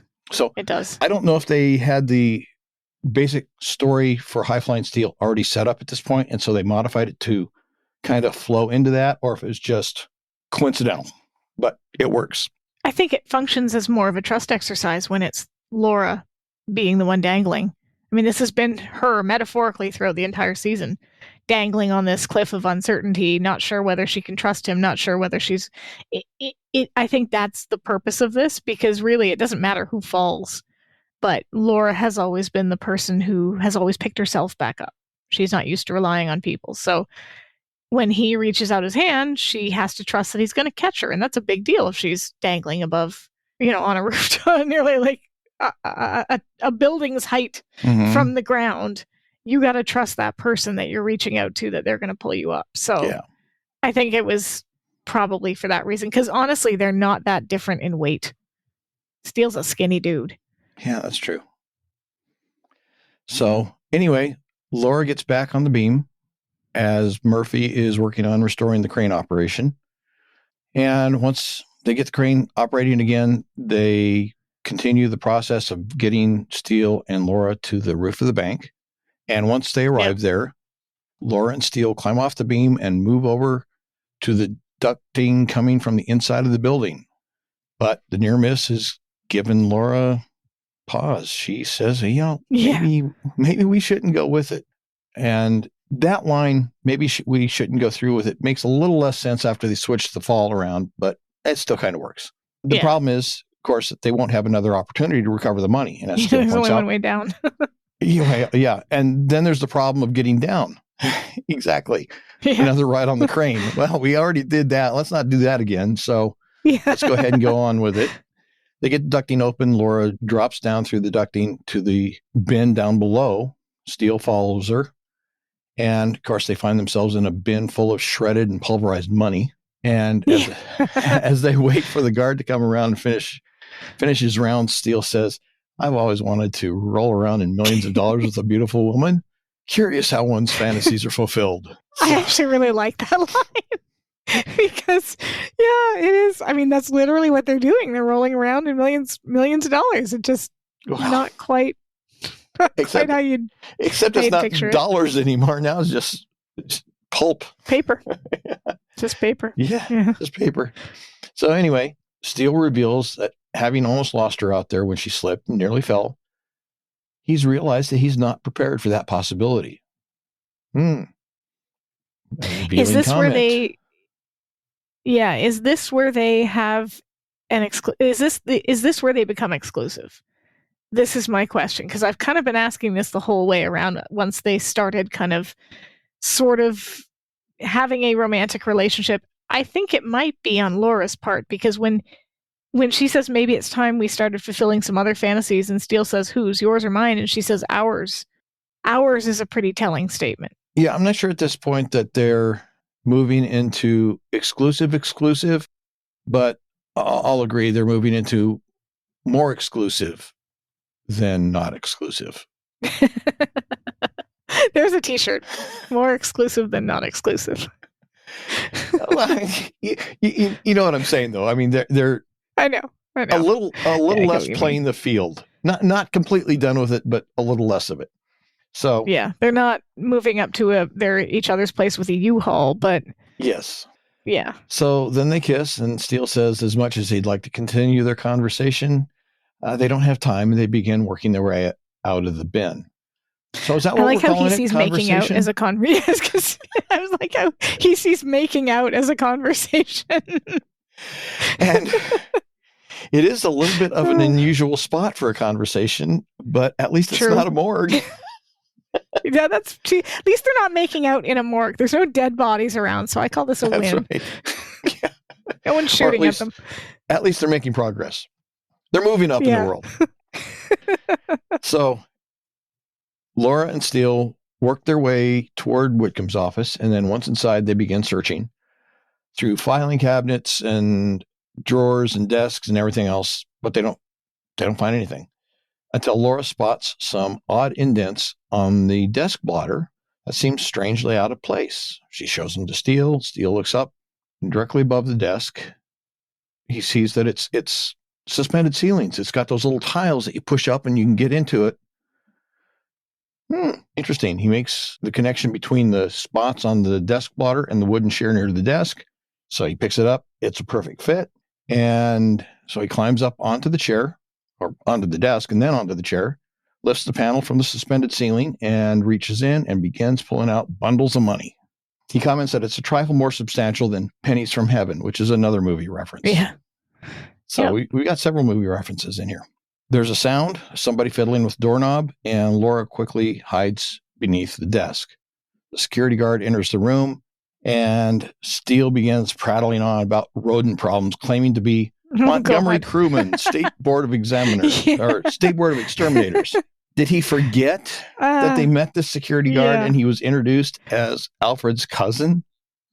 I mean, even if they hadn't, he's pulling money from there's no way, none of this is going to go over, even if that was a legitimate security man. Like, that's never going to work. It was a questionable story to begin with, but at least if you didn't have this other story that contradicted it, you might have been able to sell it. But anyway, I don't know. I don't know if he could sell that, but I guess it depends on the intelligence of the guard. Yeah, I was going to say you'd have to have a really dumb security guard. Anyway, the guard pulls out his gun, and Steele comments about the gun, noting that it's got a yellow wooden grips. Yeah. And seems to be the same gun that Angelica saw in the possession of the man she knew as Whitcomb. And the security guard confronts Steele and says, "You're not an exterminator." And Steele says, "Oh, you say you're Whitcomb, but you're not Whitcomb." And the guard says, "No, Whitcomb's dead. But go ahead, keep pulling my money out of the ceiling. It'll save me the trouble." And of course, they began exchanging notes about the case and what happened. And we learned that security guard Erskine wasn't satisfied with the possibility of a mere government pension. And there was all this money laying around that was just going to be destroyed. So, yeah, why not? I kind of sympathize a little bit with him in that sense. Like, that would really suck, working this maybe not so great paying job and watching all this money just get destroyed. Mm-hmm. Yeah. So he wanted to help himself to some of it, but he knew security was tight. He needed somebody to steal it for him. And Alfred was the perfect dupe. Somebody who needed someone in his life, somebody he could believe he was helping. But since the security guard didn't have the authority to do anything, he faked Alfred's promotion using the Whitcomb persona, saying that's a great thing about bureaucracy. The left hand doesn't know what the right hand is doing. And the proper memo signed by the proper official, and nobody even bothers to ask if he's still alive. So he acknowledges that his original plan was to kill Alfred and make it look like a suicide, but Alfred never came back to the apartment, so he had to improvise, just like he's going to have to do with Steele. And at that moment, Laura jumps up from under the desk, pushes the chair, throwing Steele off of it and into the security guard. Steele and the security guard wrestle for a few moments, and then the security guard escapes Steele's grasp. But Laura jumps in from behind and grabs him and spins him around for Steele to punch. And Steele knocks him out. Teamwork makes the dream work. Yeah. I've got written down here. It's good teamwork. Nothing was planned or communicated, yet both seem to instinctively know what to do. So, yeah, they're pretty much in sync. I wrote here, the teamwork here reminds me of the sleep clinic episode. It's risky, but it works. Yeah. Because they did something very similar with the guy in the sleep clinic. Mm-hmm. Yeah, but it's just like they're reading each other's minds. So, yep. And of course, Steele can't let the moment pass without comment, and he jokingly criticizes Laura for having taken so long to make her entrance. Or did it take all that time for her to think up such a brilliant stunt? And she admits, yeah, I was milking it. Yeah. You know, because after all, you saved my life earlier this evening. I wanted to return the favor, but so far you weren't there yet. So, yeah. So there's a time jump till Monday morning, 8:46 a.m. Bernice enters the office. She's pulling off her coat, and Alfred and Angelica walk out of Steele's office. Who are you? What are you doing here? Is what her question is. Contemplating matrimony. Yeah. But first, there's some investigators we have to talk to down at the bank. Yeah. And they leave. It's good to be alive. Yeah. It's great to be alive, don't you think? And as they leave, Murphy and Sherry come out of Steele's office, and they're holding hands, and Sherry is absolutely gushing. Mm-hmm. Stop apologizing, Murphy. This has been weekend. Yes. I mean, you really allowed me to be just who I am. Let's see, what was that? A stewardess, a psychologist, a movie buff, a crane operator. Is there anything else that you do that we haven't discussed yet? Well, she's going to analyze his performance. Oh, well, yeah, that too. Which is what Murphy tells Bernice. Yeah, I got to say, I think that's his last line of the entire series. That's Murphy's rap. Yeah. He says, with any luck, to have my performance analyzed, wink, wink. And yeah, okay. So Laura and Steele are the next to emerge, and Bernice, she's had it. She demands to know what's been happening. Yeah. And of course, they just kind of gush out with, well, we prevented a man from committing suicide, although trying to commit suicide actually saved his life. And we broke into a bank, and we helped see that nearly $2.5 million was properly destroyed. And of course, she doesn't believe them. Come on, be serious. Yeah. She wants to know what's really been going on. But Steele says, sorry, right now, Laura and I have a pressing conversation to complete. He's talking about making out. Yeah. And he's talking about completing that conversation. So, yeah, we'll let that one go where that goes. But it is worth noting, again, this is where the tea and the coffee thing come from full circle, because she says, should I even bother to make the coffee? And Laura says, no, thanks, we'll be having tea instead. Yeah. Which hints back to that first meeting where she asks about coffee, then tea, then fresh pot of hot water. Yeah, sure, they'll be having tea. Yeah. Yeah. Tea and crackers. Tea and crumpets. What is a crumpet? And that's the season. Yes, that's the season. It's like a little biscuity thing with like little holes that you can put like butter in it. It's crumpety. It's a crumpety crumpet thing. I don't know. So, yes, that is the season. I would say this was probably not the strongest season finale that they could have chosen. I think that it felt like an epilogue. We talked about how Sting of Steel felt like the true finale, so to speak. This one they used an ensemble cast, but only sort of. Bernice got one scene. Yeah. That's crappy for somebody. Like, she should have. We've been saying this all along, but she should have gotten more. And they introduced 3 new characters. And it proves they can do an ensemble if they need to. We've seen it 2 episodes in a row, and yet I have to wonder. With Sherry's introduction, did they already know Murphy was leaving? I'm sure they did. Because it almost feels like with Sherry being introduced and Murphy having this potential partner, girlfriend, whatever, it almost feels like they were intending to go somewhere with that. But if they already knew he was leaving, it's an odd spot to leave him on. Yeah. Well, we talked about how in some of the previous episodes, particularly the handful right before this one, there were always these little comments from the Murphy character about no more, go get the autopsy reports, Murphy, and various things that were indicative of Murphy being dissatisfied with his role and seeing those as a reflection of James's dissatisfaction with how the role had developed. I think that they had a clue, either that James wanted out of his contract or that they already knew that they were going to have to replace him and restructure the show because that's they were getting some pressure from above to do something to make a change to the show, to tighten it up a little bit or something. So I think they knew at this point, and Sherry may have been kind of their parting gift to Murphy, so to speak. What to let him finally get the girl. Yeah. Again, I was gonna say I'm trying to find a way to get lucky. Yeah, as she put it, right? Because poor Murphy's been effectively celibate this entire season, so he at least gets something. Yeah. But it is unfortunate that that's all we get of Bernice in this episode, because then we never see her again. And I think Janet DeMay did a fantastic job as Bernice, giving more to what is effectively a character with very little depth on the page. Yeah. On the page, we don't see much and depth, not a lot of lines she gave either. It depth.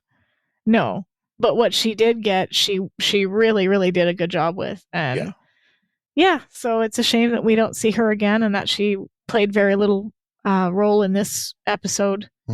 But I guess I'll never begrudge them for bringing in Mildred. Never. But no, I mean, it's a shame that we couldn't have had an ensemble, that they couldn't have actually done something with these characters that we were first introduced to, who we like. Yeah. Mildred fit into the show, but from the standpoint of her not being necessary because they already had Murphy and Bernice, you can kind of say, well, they wouldn't have had to if they'd have done with what they had better, if they'd done better with what they had. So, yeah. Anyway, into the season, into the episode, website, www.SteeleWatching.com. Show notes, Amazon links to the 5 movies that were referenced. Yeah. Which is Gaslight, Stars Born, Anna Karenina, The Music Lovers, and Pennies from Heaven. And other links.